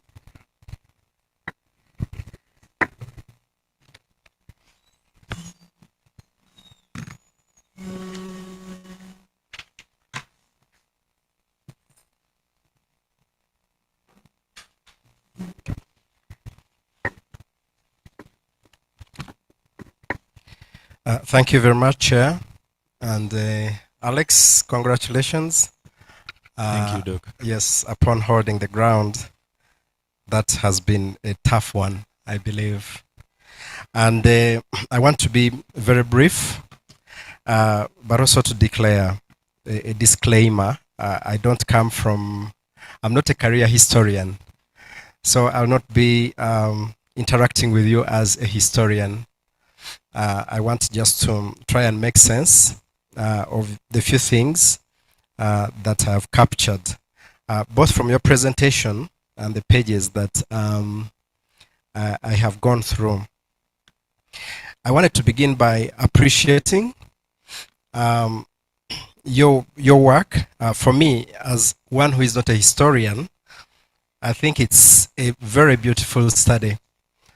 One of the studies that teaches us about the experience, a classical example of the tension that we have experienced as communities when we had our first interactions with foreign communities and ideologies. And as somebody coming from the Department of Religion and Peace Studies, for me it talks to the time when our indigenous native communities came into contact with the external religions for the first time. And in the case of Uganda here, we talk about the Uganda Matters, for example. And perhaps we do not take time to think deeply about the tension part of that encounter. And that's what I read from your work, from a different perspective, looking at this. Now, I just want to go straight to the few questions that I have. And my first question would be, of what value was the railway anyway? And I'm asking that in relation to the past that you're dealing with, but also that part of the past has a present. I base that on the time scope that you delineate, which is from 1912. You see 1912 itself is not very far, but especially that it comes into 1990. So how significant is that? I wanted very much to hear that value, and maybe that would take me actually to another question or comment. I would wish to ask your positionality in this work. I got an impression that, Alex, you have a bit of bias, and you are looking at the negative side of this railway, and I could be wrong. Of course, I've tried to interact your work a little more, and I found the pages 174, 175, those pages there towards the end, they bring out perhaps what I would have expected to be a very elaborate discussion in your work. That all these things having been said, what is the transformative role of that railway? Because it changed people's lives in real ways. And it is true that what might appear apparent is what is unpleasant, the way you present it. But I think also we need to underline the positive side of it. I think people's livelihoods changed. Through the railway helped people to communicate, to get in touch with the world that was beyond what they knew. And I think that tension that comes actually is the tension that comes along is in fact a result of the initial stages that we encounter as societies and as communities. Okay, so I would be interested to see how that evolution comes, so that from that moment of tension, something better now begins to emerge. And that comes now to my third question. If you are moving into the more modern period, which is in the 1990s, my curiosity was, what is the state of the railway? And you now, as the scholar of this phenomenon, what would you want to tell us when we have spent so many years now talking about the rejuvenation of the railway? Is it just nostalgic, or it is something that we can really jump on because of the advantages that it has? Can we content ourselves with just lamenting about those things that were not very pleasant for us? How do you place that into our present situation by over-engagement? And then finally, the critical reader engaged you on the issue of identity. And I'm not an expert in that. My simple comment would be that I'm not so sure, I'm not satisfied really whether you are engaging that identity part powerfully enough. Apart from making the casual references to now I don't know even whether that should be called identity, in my opinion, whether it should be called an aspect of discrimination, that people are treated a certain way because of their color and because of the local context where they come from. Does that already amount to identity? I don't know. And I would be glad to be educated about that. Okay. Chair, I think that's okay. That's enough for now. Thank you. Congratulations for coming this way. Yeah.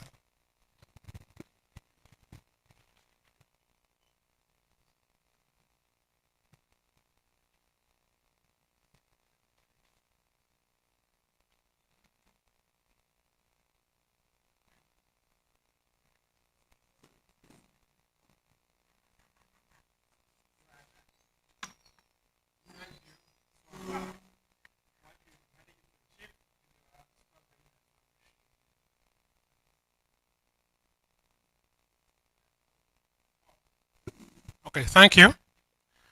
I was appreciating you and your supervisors so far.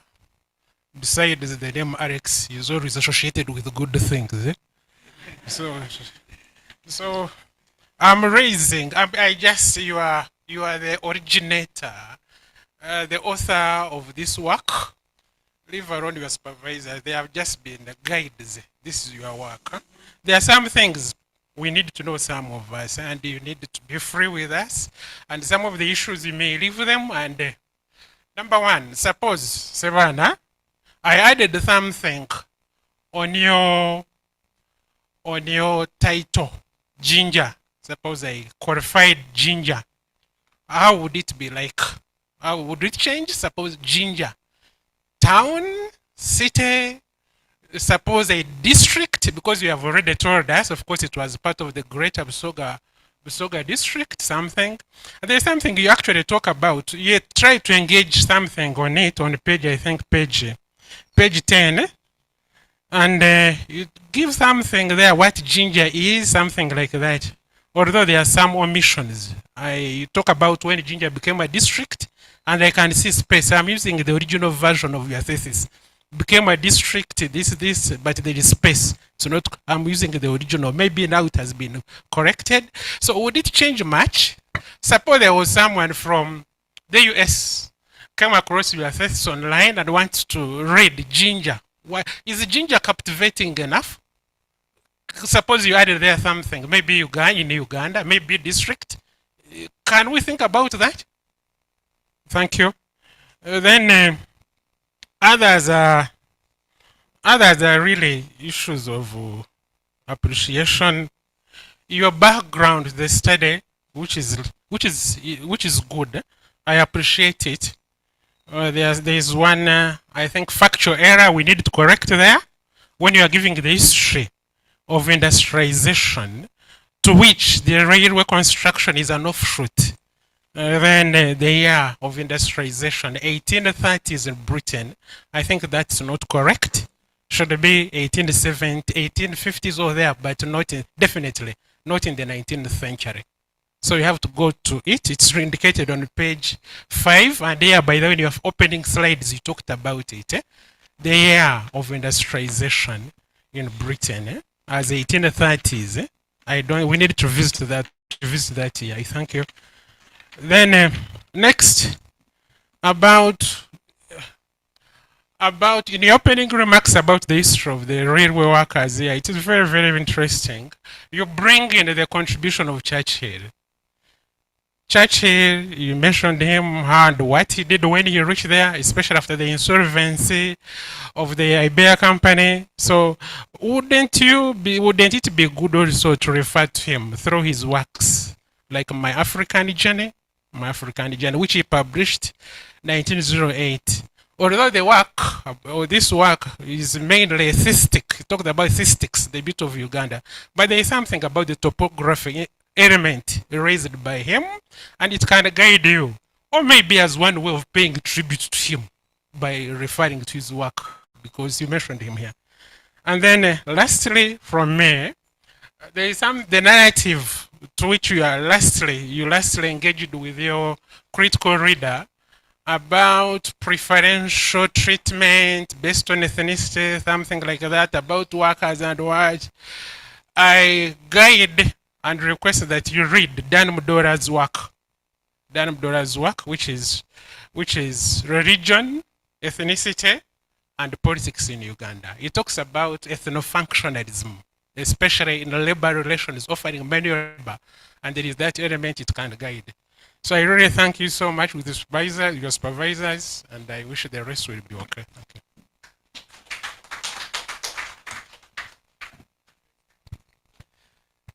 Thank you very much, Dr. Alex Katuram, for the insights you have contributed towards this thesis. I'm going to consult Dan Modora. I'm going to get the copy of it and I'll read through. Then also I promise to read Churchill, My African Journey, to give it more time and see how I can contribute, or even I can appreciate, because he's one of the people who really brought this line to Uganda and what we are today, labeling us even the Pearl of Africa. Yeah. Thank you for the compliment on the background. I'm also going to revisit the 1830 year of Industrial Revolution in Britain. Yeah, some put it that way, but I'm going to revisit. I'm going to reconcile that. Then adding a word on Jinja, it is still echoing in my mind indeed. When I received the comments from the external, he indeed told me that there is Jinja in another country. And I was like, is it true? I need also to consult that.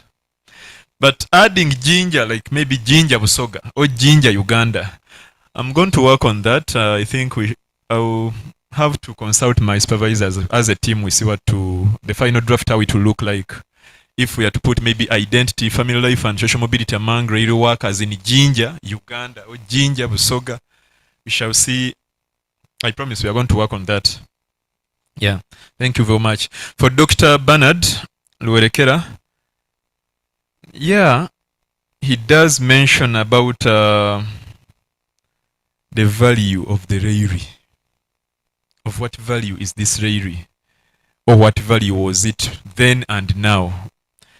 And in my introduction, sorry, in my background, I put effort on describing or even narrating how this Rayri, the economic part, let me say that way, the economic part of this Rayri, I gave a chronology of how the Rayri came about, of what importance was it to the colonial government, and later I come to critique that same importance now on the black or the African workers. So I'm sorry I couldn't give it a full chapter on the economic importance of this line or this Rayri, because like I said, I wanted to capture or to document the Rayri from the voices of people who worked, and the themes or the respondents, the response they gave me helped me to come up with themes, and these themes are the ones now I'm writing about. So there are a lot, there is a lot. Even there is the environmental component of it. There is the land question, how they weren't compensated. But the most emerging ones are these four I wrote about. Then the positionality. Doctor says, I seem to nail or to lean more on the negative side of the Rayri. But like I said, this is not my representation. I don't belong, or I don't come from Busoga. I have never, no one even from our family or from our side has ever worked there or even for this line, but these are voices. I'm representing those people. So, through the interactions we had, plus the archival material I landed on, I read, after analysis, this is what I came up with. It's not that I'm trying to portray the Rayri as a negative infrastructure. That is, yes, a writing style I took, but representing the former workers and their families. However, still, I appreciate him that he does mention that from page 174, I do appreciate, but I came to appreciate this through mobility. Yeah, through that chapter of mobility, I give the positive consequences of this line. What is the state of Rayri as we talk now? That is an interesting story. Many of us or many of you think the Rayri is no more. Please visit Jinja. I would encourage you to visit Jinja or go to the Jinja Rayri Museum. The Rayri is still functional. Yes, yeah, you see someone is exclaiming. The Rayri is still functional. Only that where we are standing or seated in our geographical areas, we don't have, should I say, a passenger Rayri from maybe Kampala to Fort Portal, from Kampala to Masaka or Kampala Gulu. But the cargo Rayri is working. But there is also that small Rayri. I may call it more of a tram from Kampala to Mukono, to Bujuko. Yeah, it's there. Visit it. So I would encourage you people to visit the Jinja Railway Museum. The railway is still functional, and it's a cargo railway. It takes coffee. It brings in, interacted with the roofing management. It brings in those steel bulky materials. Only that, at his concluding mark, what should I recommend? Or what is my recommendation? I do recommend that if Uganda goes back to using the railway means of transport, it would solve the problems we are facing when it comes to the heavy trucks, the trailers from Busia to Kampala. There is a day you feel like you can't even pass that road. So if the railway could bring all that much cargo to a certain station, then these trailers pick from that station to distribute. It would do us good, and even it would do the economy better through the road system that could live longer. Thank you.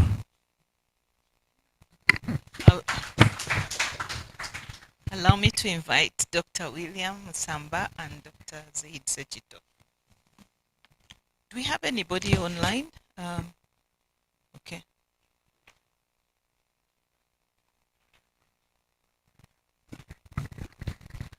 Thank you, Chair. And Alex, thank you. And congratulations for getting this far. I have a few queries here, and hopefully you'll appreciate at the end of the day. Yeah, I won't take long. Number one, I will start with where Dr. Alex stopped. On page 84, you talk about this figure making a very influential decision, Winston Churchill. But who is he at that moment in time? Because for him to be in a position to influence, the government at that time, it means that he was holding a very, very significant position.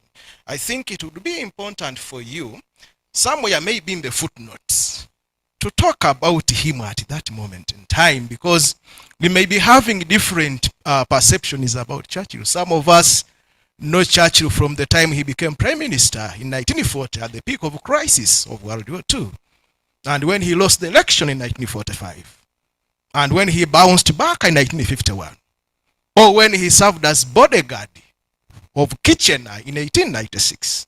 So in 1907 there, something is needed in the footnotes. Then Alex, again, this may not sound so nice. I see page 79 of your thesis as if it is somehow similar to page 85.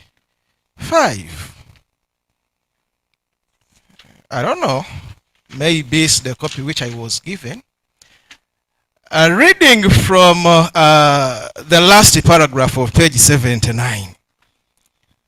I'll start from the sentence which begins with evidence. Evidence from the Jinja archives provides a broader historical context for these labor shifts. A council meeting held on 21st to 29th of November 1919 addressed the contentious issue of Kasamvu, blah, blah, blah. Now, turning to page 85, from Kasamvu to paid labor. Evidence from the Jinja archives provides a broader historical context for this correspondence, shedding light on labor recruitment practices and the evolution. A council meeting held on 24th to 29th, 1919, the previously addressed the contentious issue of Kasamvu, a type. I see as if the content is the same, just slight changes here and there. And I think this is not good. So you'll then again still on page 85. You make a statement which is quite disturbing. The last statement on the third paragraph. where you say similar arrangements were implemented for rail workers in Jinja, Uganda, and it ends there. The next paragraph is totally opposite of what you're talking about. So would you possibly unpack this? What are these similar arrangements that you are talking about in the context of Jinja, Uganda? And if you have no evidence to support it, then you better remove it. Otherwise, it is contradictory. Then,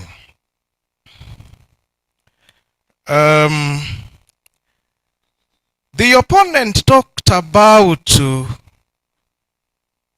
the issue of Kasanvu and Luwalo. And yes, you engaged with him, but personally I wasn't satisfied because his question was, what do you mean by Kasanvu and Luwalo? You would have maybe somewhere in the footnotes and you explain to us what Kasanvu meant and what Luwalo meant in the context of Busoga that you are talking about. Kasanvu was a form of forced labor as you talk about it, but by obligation, every chief was required to raise 7,000 workers for the colonial projects in a specific period of time, which was far below the capacity of these chiefs. I mean, above the capacity of the chiefs. And many of them did not attain to that level of Kasanvu.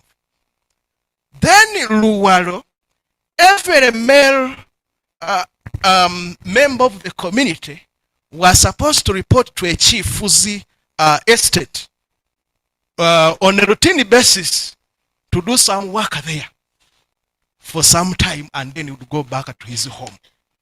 That was his Luwalo. So maybe you need to look to read my thesis a bit, because I talk about some of these concepts there. So for you simply saying that this was a form of forced labor, I think it's not enough. You need to explain to us these concepts. And then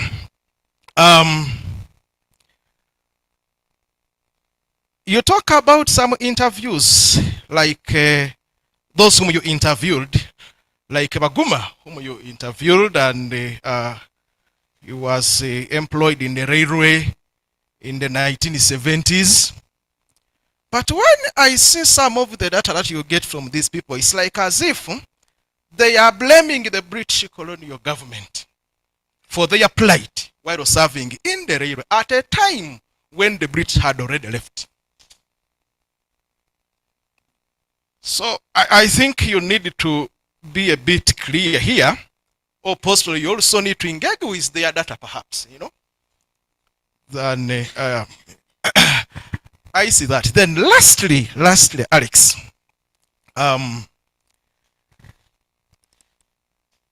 you talk about how the railway impacted the power relations in Busoga.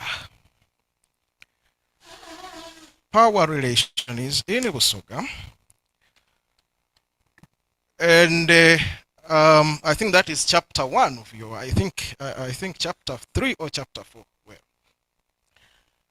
Well, when the railway reached Busoga at that time, you would agree with me that Kakungulu was in power as the president of Busoga Luchiko. And there is something that I quote for you here. Kakungulu demonstrated the high level of talent and organization in raising labor of between 3,000 and 4,000 men who were required to work on the railway. When the Jinja Kakindu railway was opened on 1st January 1912, Spire did not thank Kakungulu at all for his contribution. It was the Basoga who were praised for building the new railway. And on that same day, Kakungulu put in his resignation, which was eventually rejected by the colonial government. So when you talk about the railway affecting power, something, I expected to see that in that section, how Kakunguru's position was affected by the extension of the railway, and how he was not appreciated, and how this affected the, whichever, something like that at least. But I didn't see it. So I think it would be good for you to really, because it is very, very critical. Yeah. Chair, thank you so much. As Dr. Zaid comes, allow me to recognize the presence of the Deputy Vice Chancellor, Academic Affairs, online, attending this defense. You're very welcome, Prof.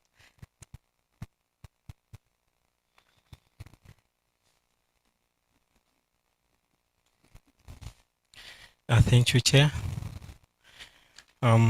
Congratulations to the supervisors for bringing this candidate this far. Congratulations, Alex, for the resilience, etc. I'm not going to be the deputy independent reader, but I may take some time. Thanks for this beautiful piece, Identity, Family Life, and Social Mobility Among Rail Workers in Jinja, 1912 to 1990. My observations are that this is a rich temporal scope, 1912 to 1990, that gives a long-term perspective on the issue of continuity and change. As a student of history, that is a plus. Also, looking at your design, it fits the period because the historical research design allows for the use of the archival and oral sources, which you have ably articulated. And on archival sources, the study from your presentation and what is embedded within this text offers multiple archival bases from which we can actually learn a lot. But that is if they were well utilized. You pay attention to railway records, you pay attention to colonial records, you also pay attention to oral histories generally, and perhaps the so robust data triangulation approach which you undertook. The study, in my view, took an interdisciplinary angle where, if I'm to recall one of the areas where the opponent or the independent reader engaged you, this study has the component of social mobility. It has the family life,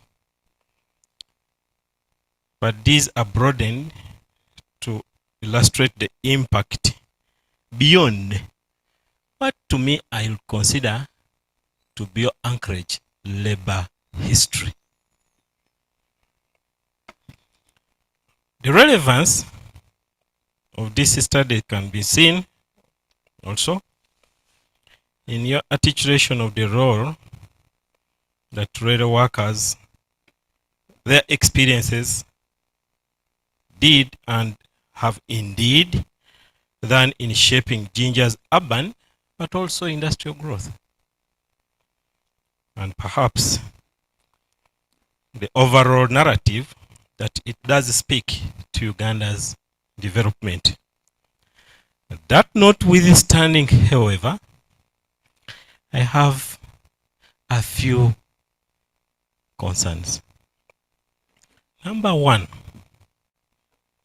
is the issue of conceptual clarity. Quite often, when we employ many theories,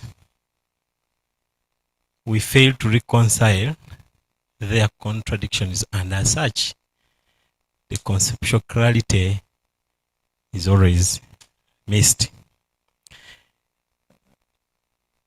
Alex,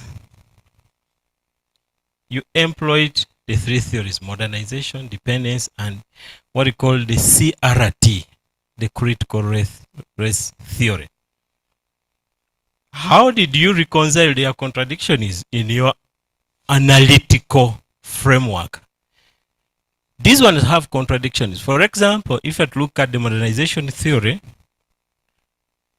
which often downplays colonial extraction, saying it as a painful but a necessary evil.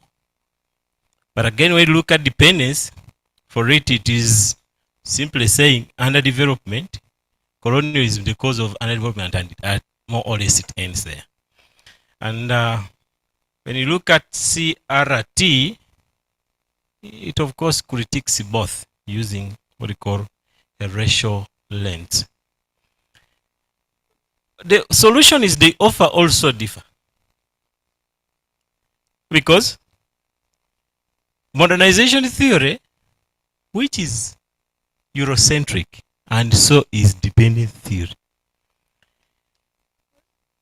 advocates for things like technological transfer and institutional building, which cannot build a viable development space, which of course we wish to have. And the dependence is talking about the linking, structural reforms, reparation, etc. While CRT talks about dismantling social hierarchies and issue of policy equity, which is also a myth. And my question is, in your analytical framework, how did you reconcile the contradictions? That's number one. Number two,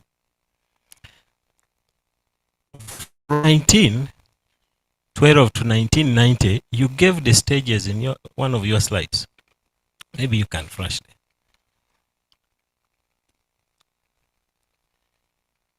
there. There. What is UR? What is EAR and H? To a lay person like me, where are these provided for? Because in your work, I don't see anything to do with a list of abbreviations and acronyms. In this, I don't see it. Not sure whether it's there, but I don't see it.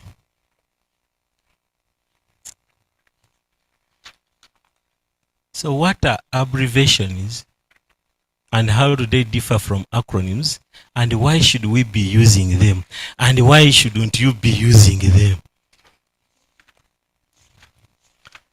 It's number two. Number three,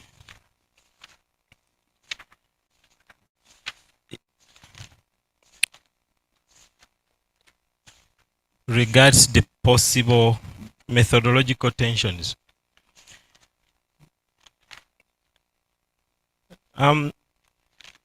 Alex, we are very much aware that when one relies on colonial records, even the rated records, which are also colonial, I must say, largely, there are a lot of silences as far as the voices of the Wananchi are concerned. Usually, that happens. So, if the colonial archives are often underrepresent African voices, and yet the period you look at is largely a colonial period, do you think the use of the oral histories based on interviews of the with radio workers, many of whom are long gone, was sufficient enough to fill that gap? Number 3, sure whether it's 3 or 4, you talk about social mobility. Labor history has a very big component of economic history. And having done labor economics, I was told that if I want to measure social mobility, I've got to use metrics such as education, economic, which is wealth and income, occupational status, demographic, etc. Have you ever heard of anything called occupational status score?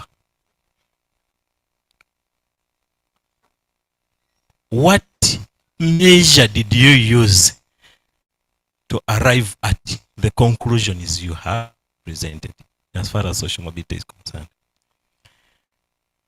And you happen to present your work as though these were consistent throughout your study period. Is that right?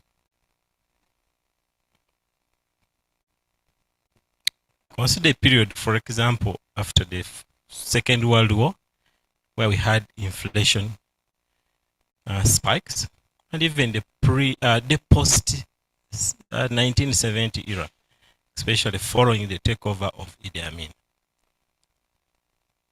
So when we are measuring social mobility and we are using any of these metrics, we have got to figure in this. But you seem to be a lot silent on this. And I once again ask, you want to tell us that these were consistent throughout? And I'm asking also this because when you are looking at modernization theory, which looks at colonial extraction as a means, a necessary evil, there's what you call, or what they call, skills level transition. Skills level transition, which speaks to the metrics. So, not sure whether you looked at this, and if you didn't, probably you could tell us why you didn't, but if you did, probably you can help us by elaborating on this. I am about to finish. How can your work also help us to understand what is the nexus between your study and what Hiller Mint calls the vent for surplus model? By choosing Jinja, I want to know, do you choose Jinja as a case that suggests that venting occurred? She will tell us. Because you take case study of Jinja, and I'm like, does Jinja, or is Jinja a representation of, or a manifestation of the fact that venting took a place or occurred?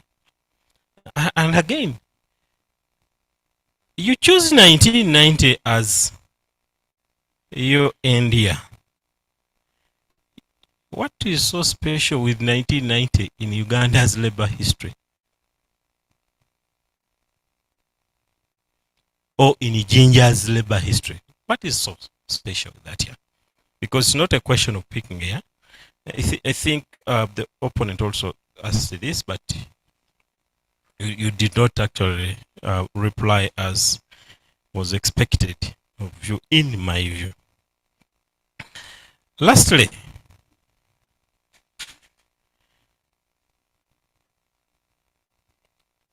the theoretical framework, if I'm to go back a bit, you happen to use the CRT, which often emphasizes agency. The opponent also talked about this. But then how do your findings challenge or reinforce the existing CRT literature on labor history in Uganda?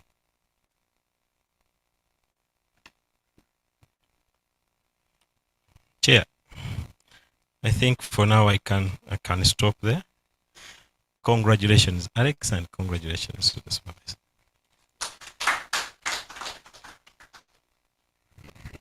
You have 2 minutes to respond. There are many, but it would be nice to try and run through them. Thank you very much, Dr. Zaid, and thank you very much, Dr. William. Yes, Dr. William, Churchill, at the time, like you did say it, he had very many positions before he became Prime Minister of Britain. When he was a bodyguard to Lord Kitchener in 1896, later he was transformed to the colonial office. So, as a colonial official by then, he had influence, he had power, he had influence to decide or to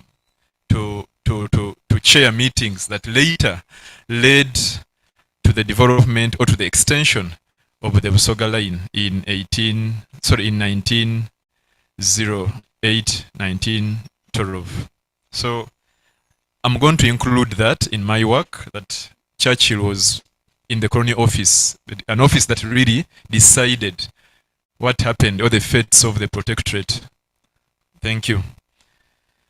And I will either put it in the work itself, the text, or in the footnote. And thank you very much for the information about Kasanvu and Luwalo. I'm going also to consult your thesis, like you have said. The good thing, it's readily available. I can access it. And however, I thought in my work I had tried to exploit the two terminologies. But as we were explaining, I think I missed what was entailed of each chief. The 7,000 workers per person, per chief, it was really big. And it brings the question whether it could be readily available in Busoga. But I'm going to consult your work, sir.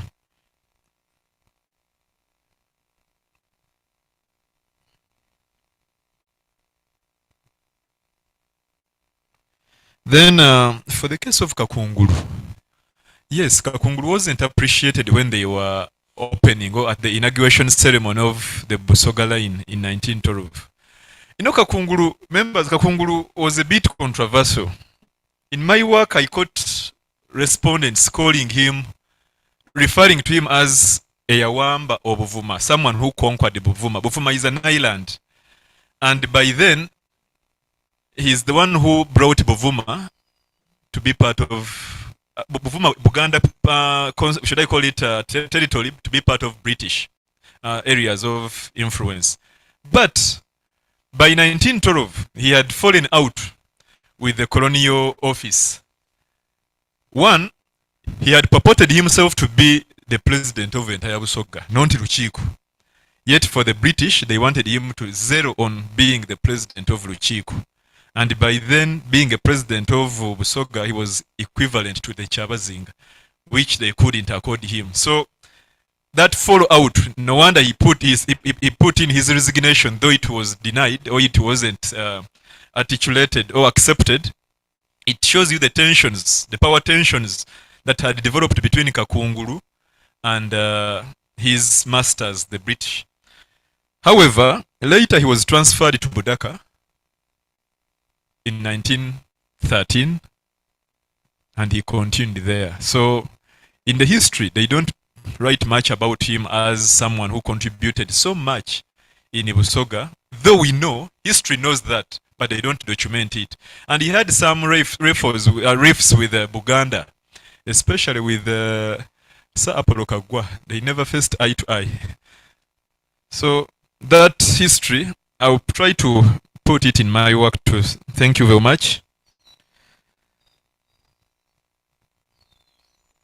Baguma wasn't complaining to the Britons or to the authorities.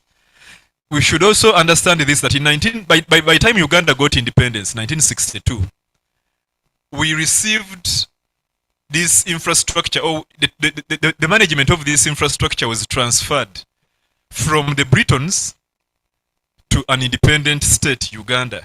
But they didn't change the management system.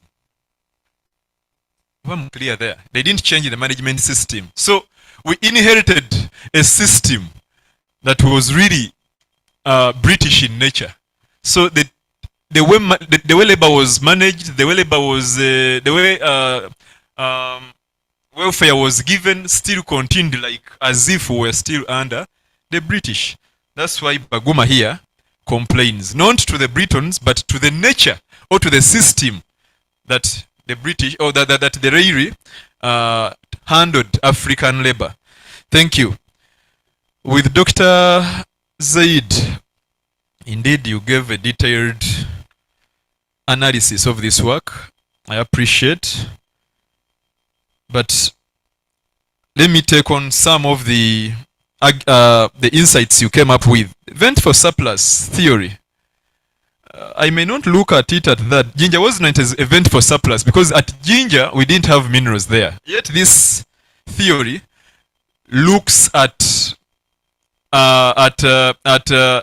abundant resources. But now I can take on vent for surplus from a labor perspective. And it's argued that in Africa then, we had abundant labor, which wasn't utilized. So the colonialists or the colonial government wanted to utilize that labor. Like in modernization theory, it states, you utilize that labor for the purposes of positive transformation. So they took on from that angle. What was so special about 1990 in this work? Yeah, I understand by 1990, there was an introduction of SAPs, Structured Adjustment Programs. But in this work, I don't look at that. I don't look at the SAPs. But I did explain that I'm looking at the longevity, the long impact of this Rairi. Because impact doesn't come instantly. With the different stages you saw here, just take an example of 1977. People who worked or who entered in the East African Rairies and harbors then. If you want to see the impact they had, it can take us 15 years plus. That's why I extended the study, not to stop at 77, but to stop in 1990. That was my, should I say, ending point. For the challenges of, when it comes to skilling level transition, yes, under mobility, some African workers got that chance. Like I said, for the case of Baguma himself you mentioned, Dr. William mentioned, he was on a refresher course in 1972 to skill or to add on his skills. But that alone still came with challenges. They couldn't elevate him to, should I say, to the topmost management roles or positions. Still racialization continued or segregation continued in one way or the other.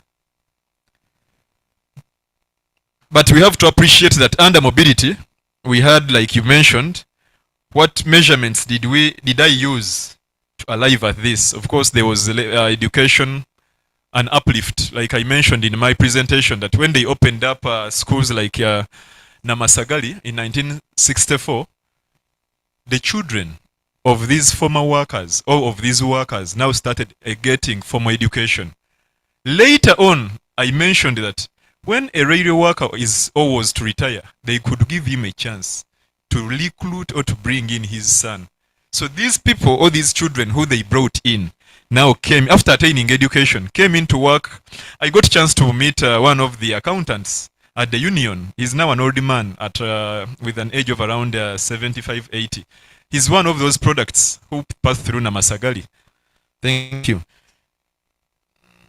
The misrepresentation of African voices, I don't think so. I think this is to record. The challenges, how do the findings challenge the critical race theory? Indeed, like you started your discussion, it's a hard one. But allow me to think about that, Doc. Thank you.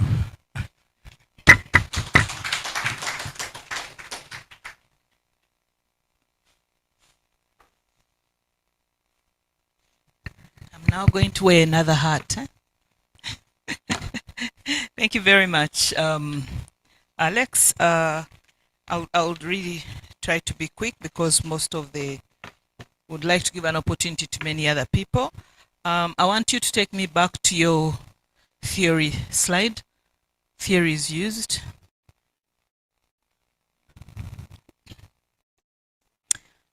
I have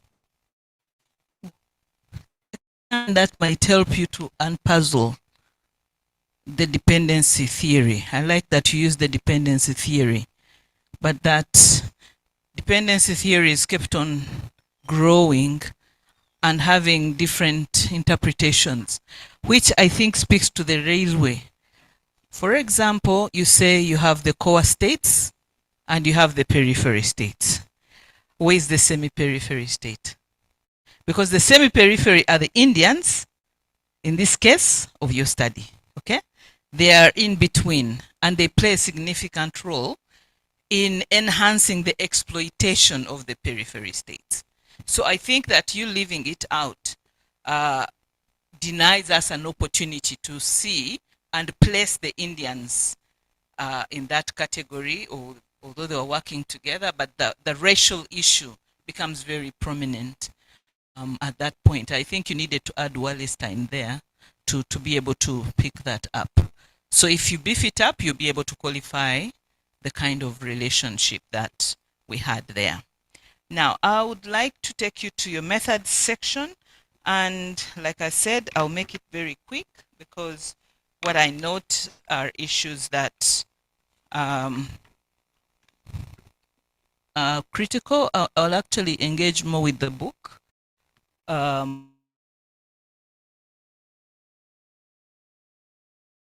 I like to use the historical research design, but I don't know if I want to attribute it to only Jan van Sina. Who is the original propounder of the historical research design?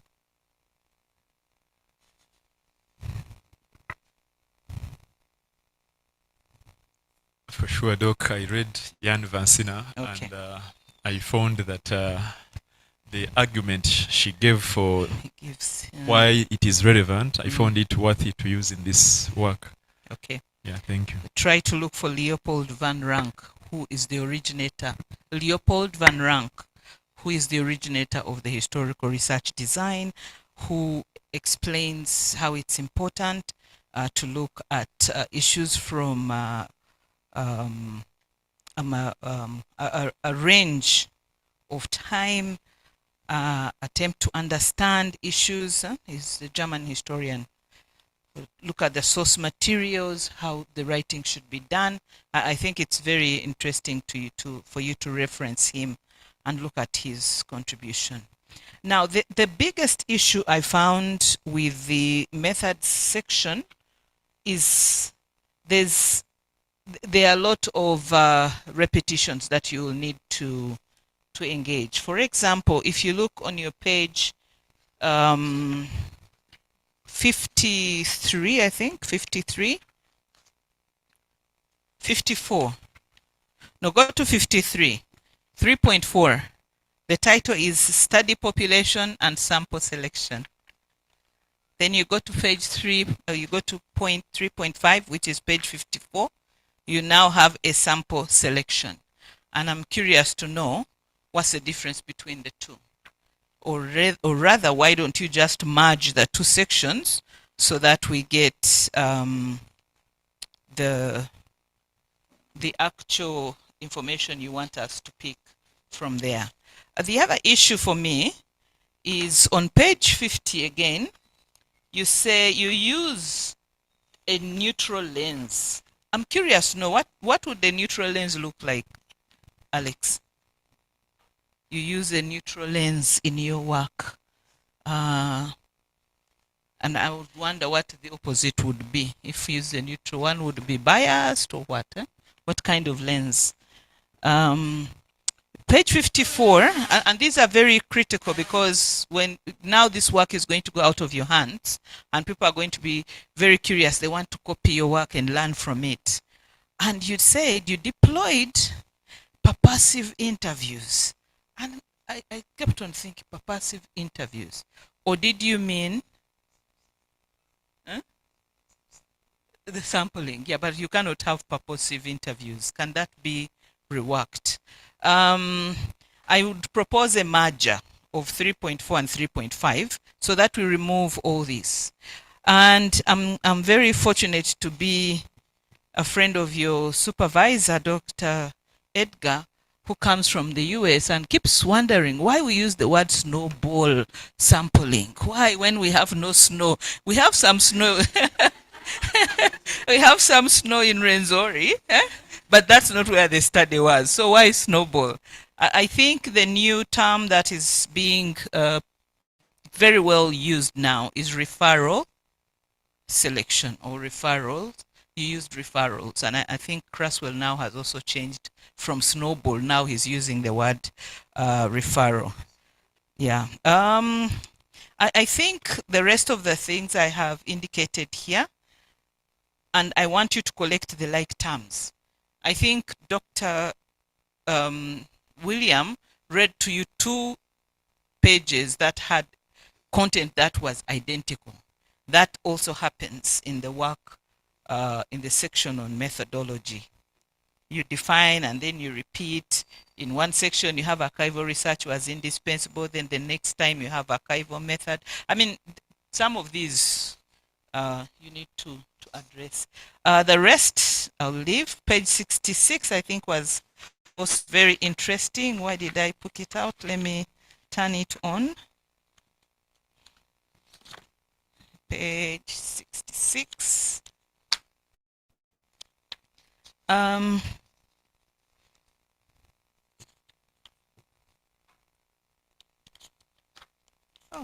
okay. You mentioned in this work, and I think that goes back to some of the comments you've been getting.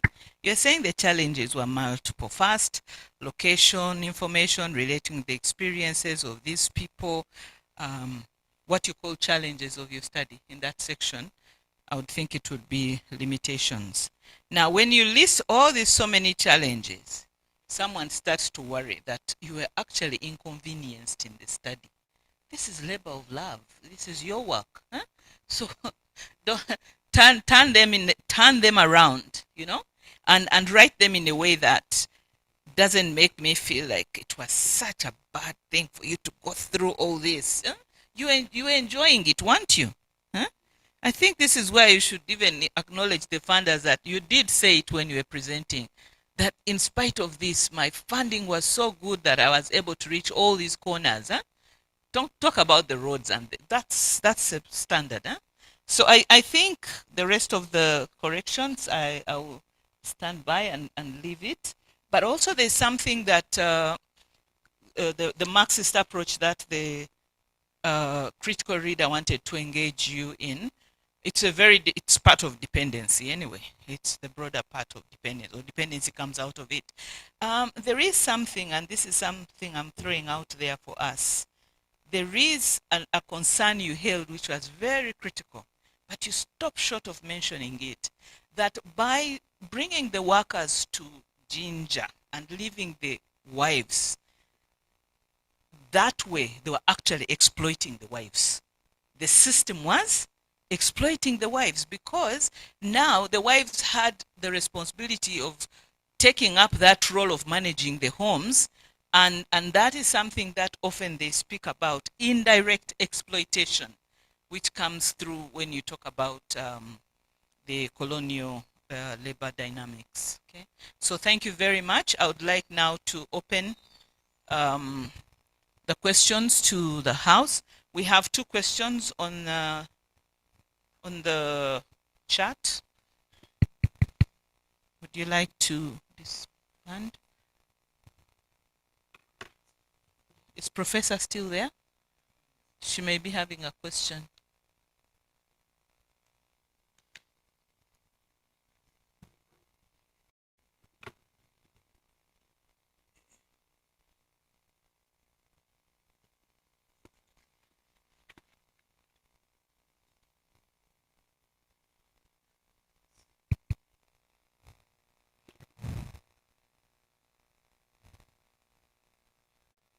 They have left, eh? She has left, eh? Okay, you had a question coming in from the DVC.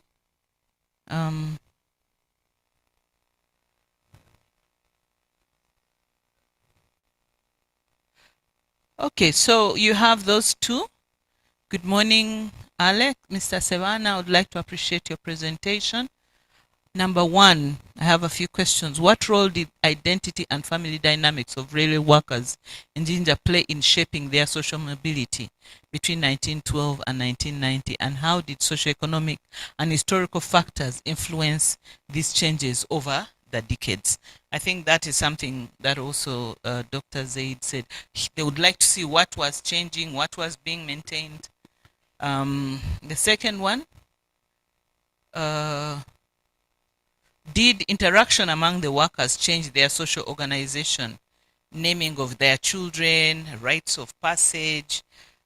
How did the social interaction change? I don't know if you have any responses to that. I'll give you 1 minute so that I open it up. Anybody in the house who has any question? Thank you very much, the online audience, for those insightful questions. Yeah, to begin with, the last one, the social interaction had some changes indeed.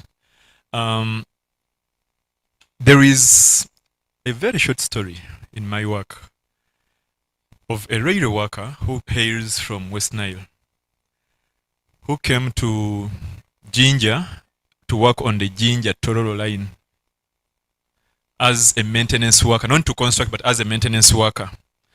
And on his official duties, as he was in Tororo, he had an expecting wife. The wife gave birth, and the neighbors took care of that process. This gentleman I interview, he's called Kasozi by the name. And Kasozi is known to be more of a Bantu name, Luganda or Busoga name.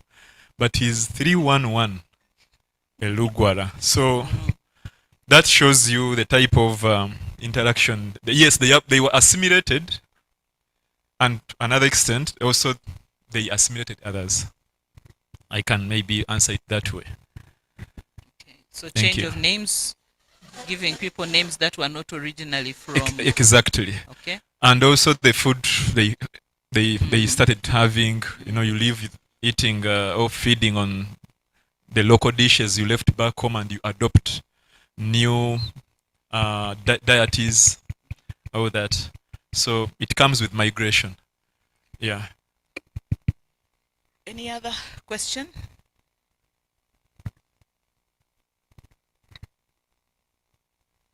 Okay, if there are no other questions, I would like to ask that we retreat to the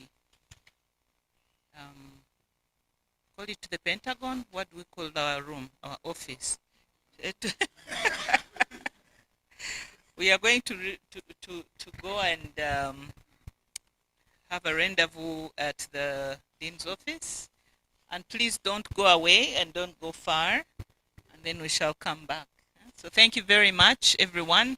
Thank you, our online audience, for being patient with us. Our online audience, we celebrate you and we thank you so much for your patience, for your attendance, and for your support to Alex. Alex, do you have anyone from Italy? You see someone there online? They were there before, and they left. They had promised they would be there for the presentation only. Then also some from German, but they have left. Okay. Alex was like a mayor in Italy, in Turin. I visited there, and everyone knew Alex. So, very welcome back to the conclave group. I would like to say and announce that Alex, congratulations, you have passed.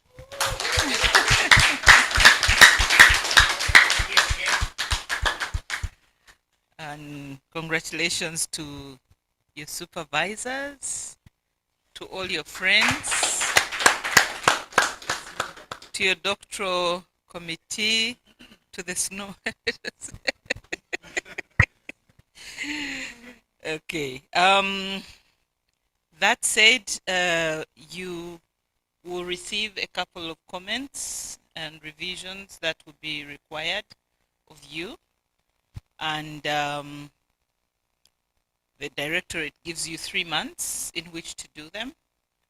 But if we have a target of 31st December, which we have been given, then you must finish the corrections in ample time. To supervise your corrections, of course, will be your supervisors, but that we have also appointed someone who will look at the final review, the revised document and compliance, to make sure that you have addressed all the concerns that have been raised. So at an opportune time, you may have to go to Florence, the Secretariat, to give you those comments. Colleagues, everyone here present, I would like us once more to congratulate Alex and to give Alex an opportunity to say a few words. You're very welcome.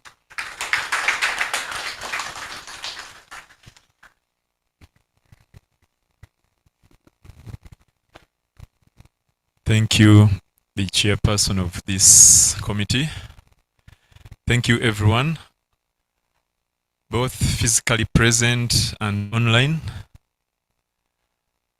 Allow me express my gratitude to the critical reader. Yeah, indeed, I personally deserve to clap, give you a round of applause.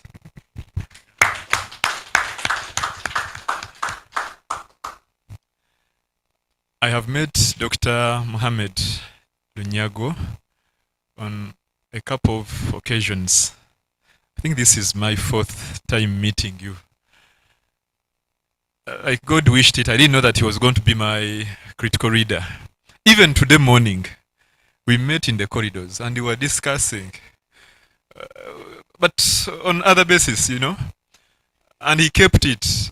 It was like, success, are you going to defend your success? As if even he didn't know. Yeah, so Dr. Mohammed, really, you were a teaser. Yeah, thank you very much. I loved the calmness, the composure. Indeed, you took me through. It wasn't only calmness, but your insights were really critical. And I promise I'm going to go through them. I will address them. Thank you very much. On that note, I will thank the Dean for choosing such an opponent. I'm told it's your office, Dr. Pam, through the department. The department through the Dean, yeah. Dr. Sharot, the head of department, thank you very much for coming up with a name, Dr. Mohammed, and the entire college, headed by the Dean, accepting, and again, Dr. Mohammed, accepting to create time, to make time to come and engage with me on this topic. The entire panel members still allow me to join me in hands to applaud them. They have done really a tremendous job. The supervisors, hey, let me go the Magufuli way. It's Magufuli who always has that exclamation. That one. So, I was here for masters. I saw Dr. Pamela. I saw Dr. Edgar. I saw the head of department, Dr. Sharot. Then they were nurturing a younger brain. And when I applied for the PhD program, I remember meeting Dr. Pamela in this very room. This very room. They had put up a seminar for people who wanted to apply for GEDA Henko scholarship. I applied. And after, it was around midday, I met her as she was getting out, and she was like, Ask her, doctor, what is the topical issues I can write about? She told me briefly, Alex, just write. The committee will decide.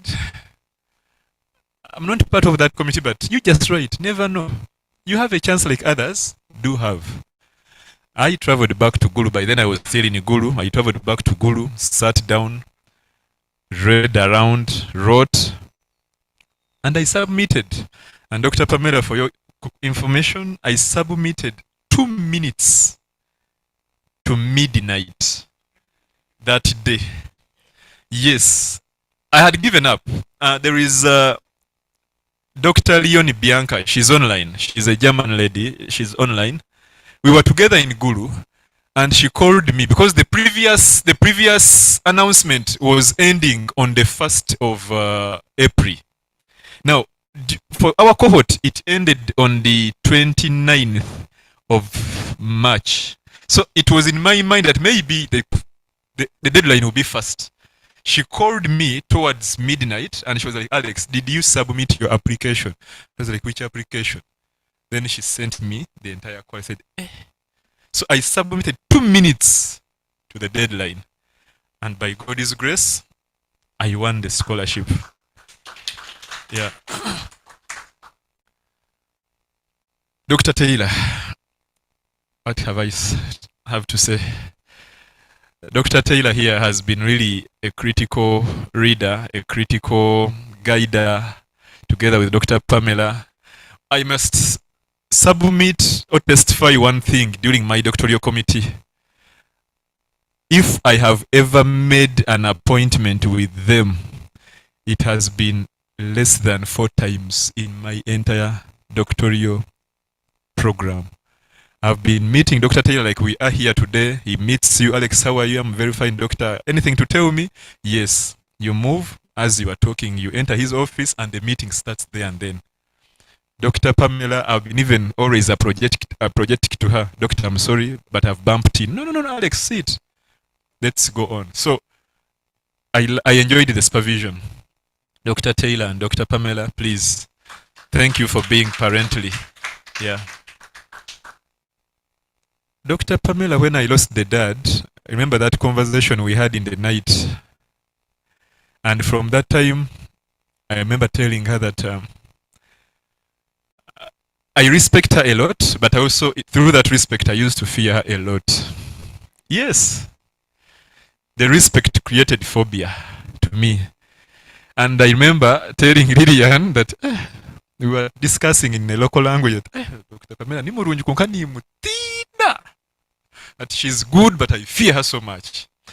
Then doctor took me by hand. I think you were on your trip to Rwanda when I was going to defend my proposal. You were for your trip to Rwanda and you told me, sit here. We had a meal here where you were seated and I was seated where Madame Florence is. Then you told me, why do you fear me? Now, from today, don't. I'm your mother. And indeed, the promise was. Yeah. A little further, when we lost dad, before even I called anyone else, I gave her a call. I was with my kid. I called her the doctor. Tragedy has befell me today. It was around 7:30. She asked me what Alex. I told her that my dad has passed on. That talk alone we had even after the burial rituals. We came back. We had a meeting in your office.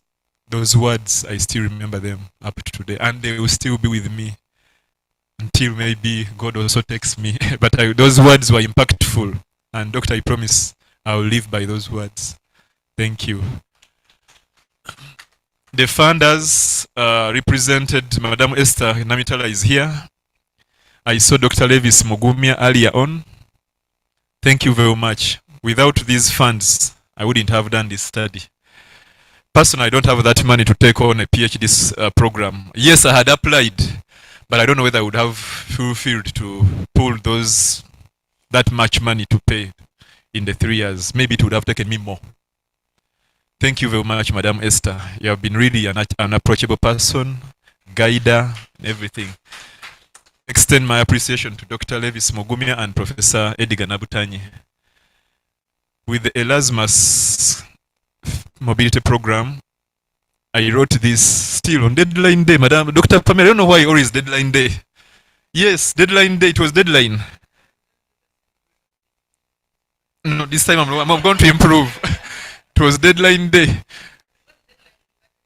Yeah, so still she gave me the recommendation on deadline day when I was going for an interview.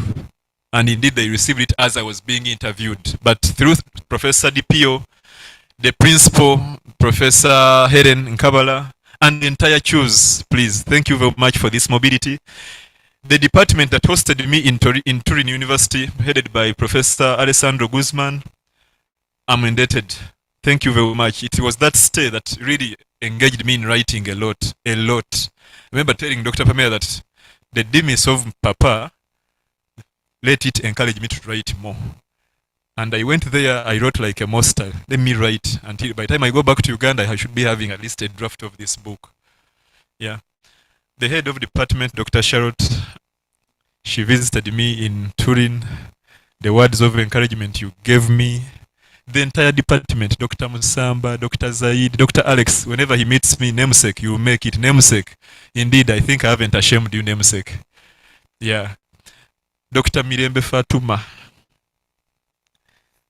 That lady you see there. Just that. Yeah. Yeah. Dr. Fatuma, thank you very much. Words may not explain it all. Yeah. Colleagues in the department. Rasa. Yes, Rasa. Yes, and I repeat, Rasa. Those words we always had. You know, with Rasa we share a lot. I'm an ex-seminarian. Rasa is an ex-seminarian too. But there is a way we handle our issues, and Rasa, thank you. Thank you. Parents, yes, my papa passed on last year. It's now a year and 2 months. Godfrey Serwanja, rest in peace. Plus my mother. These are the people who really shaped us to here where we are. They were not that educated, but they loved education.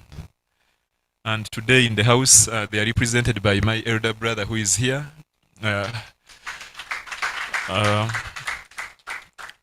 He's a Catholic, yes, he's a Catholic priest, but also a PhD holder. He did it from Rome. Yeah.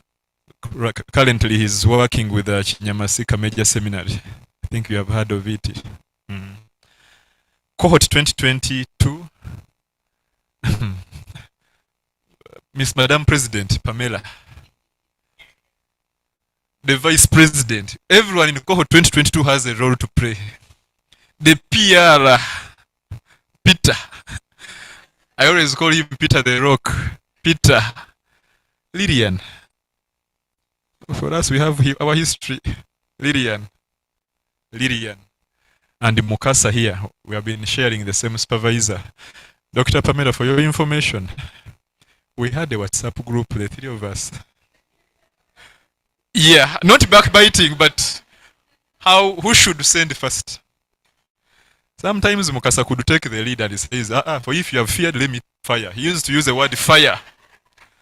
So he fires and he tells you, yes, for me I've fired. Dr. Suruku and Dr. Pamela have replied, they are going to give me feedback soon. Within a twinkle of space, Lillian says, Munyanyas, I'm going to fire next. She fires. Then I used to fire last. Yes, I used to fire last. Yeah. And we could benchmark the three of us because we shared the same one supervisor, but the rest, I had Dr. Taylor, she had Professor Patrick Mangeni, and Joseph had Professor Suluku. So we could sit and discuss. Even when I was away in Italy, we could discuss. So that thorough, should I call it inspection, has yielded. Dr. Pamela, I'm sorry, and Dr. Edgar, I'm sorry, we have overbumped into your space, but for the good. The office of Madame Namitara was too much on us. Yeah. Dr. Leon Eve Bianca and her parents, these are Germans. They hosted me when I was in German. I stayed with them. They read my work. She's a scholar also in the University of Berlin. They read my work. Elisa, Armando, and Mauricio, these ones I met in Turin. They hosted me in the Department of Culture and Political Studies. They read my work. We shared a lot. They have been online, only that they have left, but Leon is online. My siblings, we are a family of 5 boys and 1 girl. And the girl is online, Ruth. We love you so much, but it was your endurance that indeed pushed me this hard. Father Leonard, you opened the door. When she went for his PhD, he used to joke with us that who will beat that? Beat it. I've tried. After 5 years, I've tried to catch you up. And I pray that also Dr. Joseph, where he is, he finalizes his. My immediate follower is in the New York also trying to finalize his. Family. I have a family, Dr. Stella, my wife. She's online. She's a medical doctor. Plus the kids, we have 2 boys, young boys. When I got this scholarship, she had also won a fellowship to go to Muhimbili in Tanzania to do a fellowship in oncology, pediatric oncology. So both of us were supposed to go for studies, and we had like a kid of 3 months. She sacrificed, and she told me, let me stay for you go. Yeah. Thank you very much. Friends, there are very many. Dr. Jackie Namukasa, where she is in Chambogo. Dr. Jackie Nakaiza, I'm seeing you there. Friends are many. I'm seeing Benson, many. Juliet, all these here. Jackie, so Dr. Nancha, Noeli, all of them. Madame Zaina, there are many, even online. I don't know how this went viral, but just found myself having that number. Thank you very much for the support and understanding the project I was undertaking. To the respondents, allow me mention this gentleman, the late Dr. Frank Nawiso. This gentleman here was a selfless gentleman. I visited his family when I came back. I visited the widow. But he was my gate opener. When I'm not a Musoga by virtue of my identity, but when Dr. Musamba connected me to this gentleman, he welcomed me in his home as a son, and he took passion in this study. And for the sake of this house, he was once a member of the Rayleigh Committee in Uganda. So he walked with me from station to station. With his old age, he was 84. Yes. In his vehicle. Madam Esther, the stipend, the research grant you gave me for data collection, we used it with fuel. We moved from station to station, meeting these former workers. Unfortunately, as I'm talking, out of those many respondents I interviewed, 6 of them have died. Yeah, but at least may their souls rest in peace, but we have the information to write on. With that said, I would love to encourage also my fellow colleagues who are still in the struggle.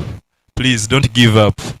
Yeah, the PhD journey is strenuous, but listen to your supervisors, work on time. They will guide you. Even the doctoral committee, please. Even other members who are critical readers, listen to them. They will always guide you. Allow me also acknowledge these last 2 people online. I saw, like the chair said, Professor Salasali was on the online audience, and Professor Elizabeth Chazike. Thank you very much, profs, for your time and for mentoring me. Professor Chazike, you have given me a lot of material to read, and whenever we have been meeting in the department, you could tell me, Alex, how about this? Thank you very much, and here we are. I beg to stop.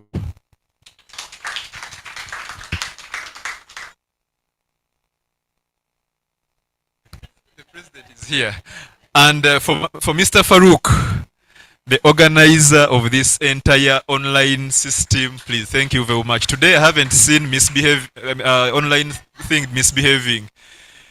Reach my gratuity to Mr. Kakoza and Mr. Sandy and Daniel. Yeah, but for Sandy, this is the gentleman, Peter, we used to compete who should get the key first. Yeah, we could compete who should get the key first, and we could even disturb this gentleman even on Saturdays. Sometimes, Peter is a scholar, sometimes. Thank you very much, members.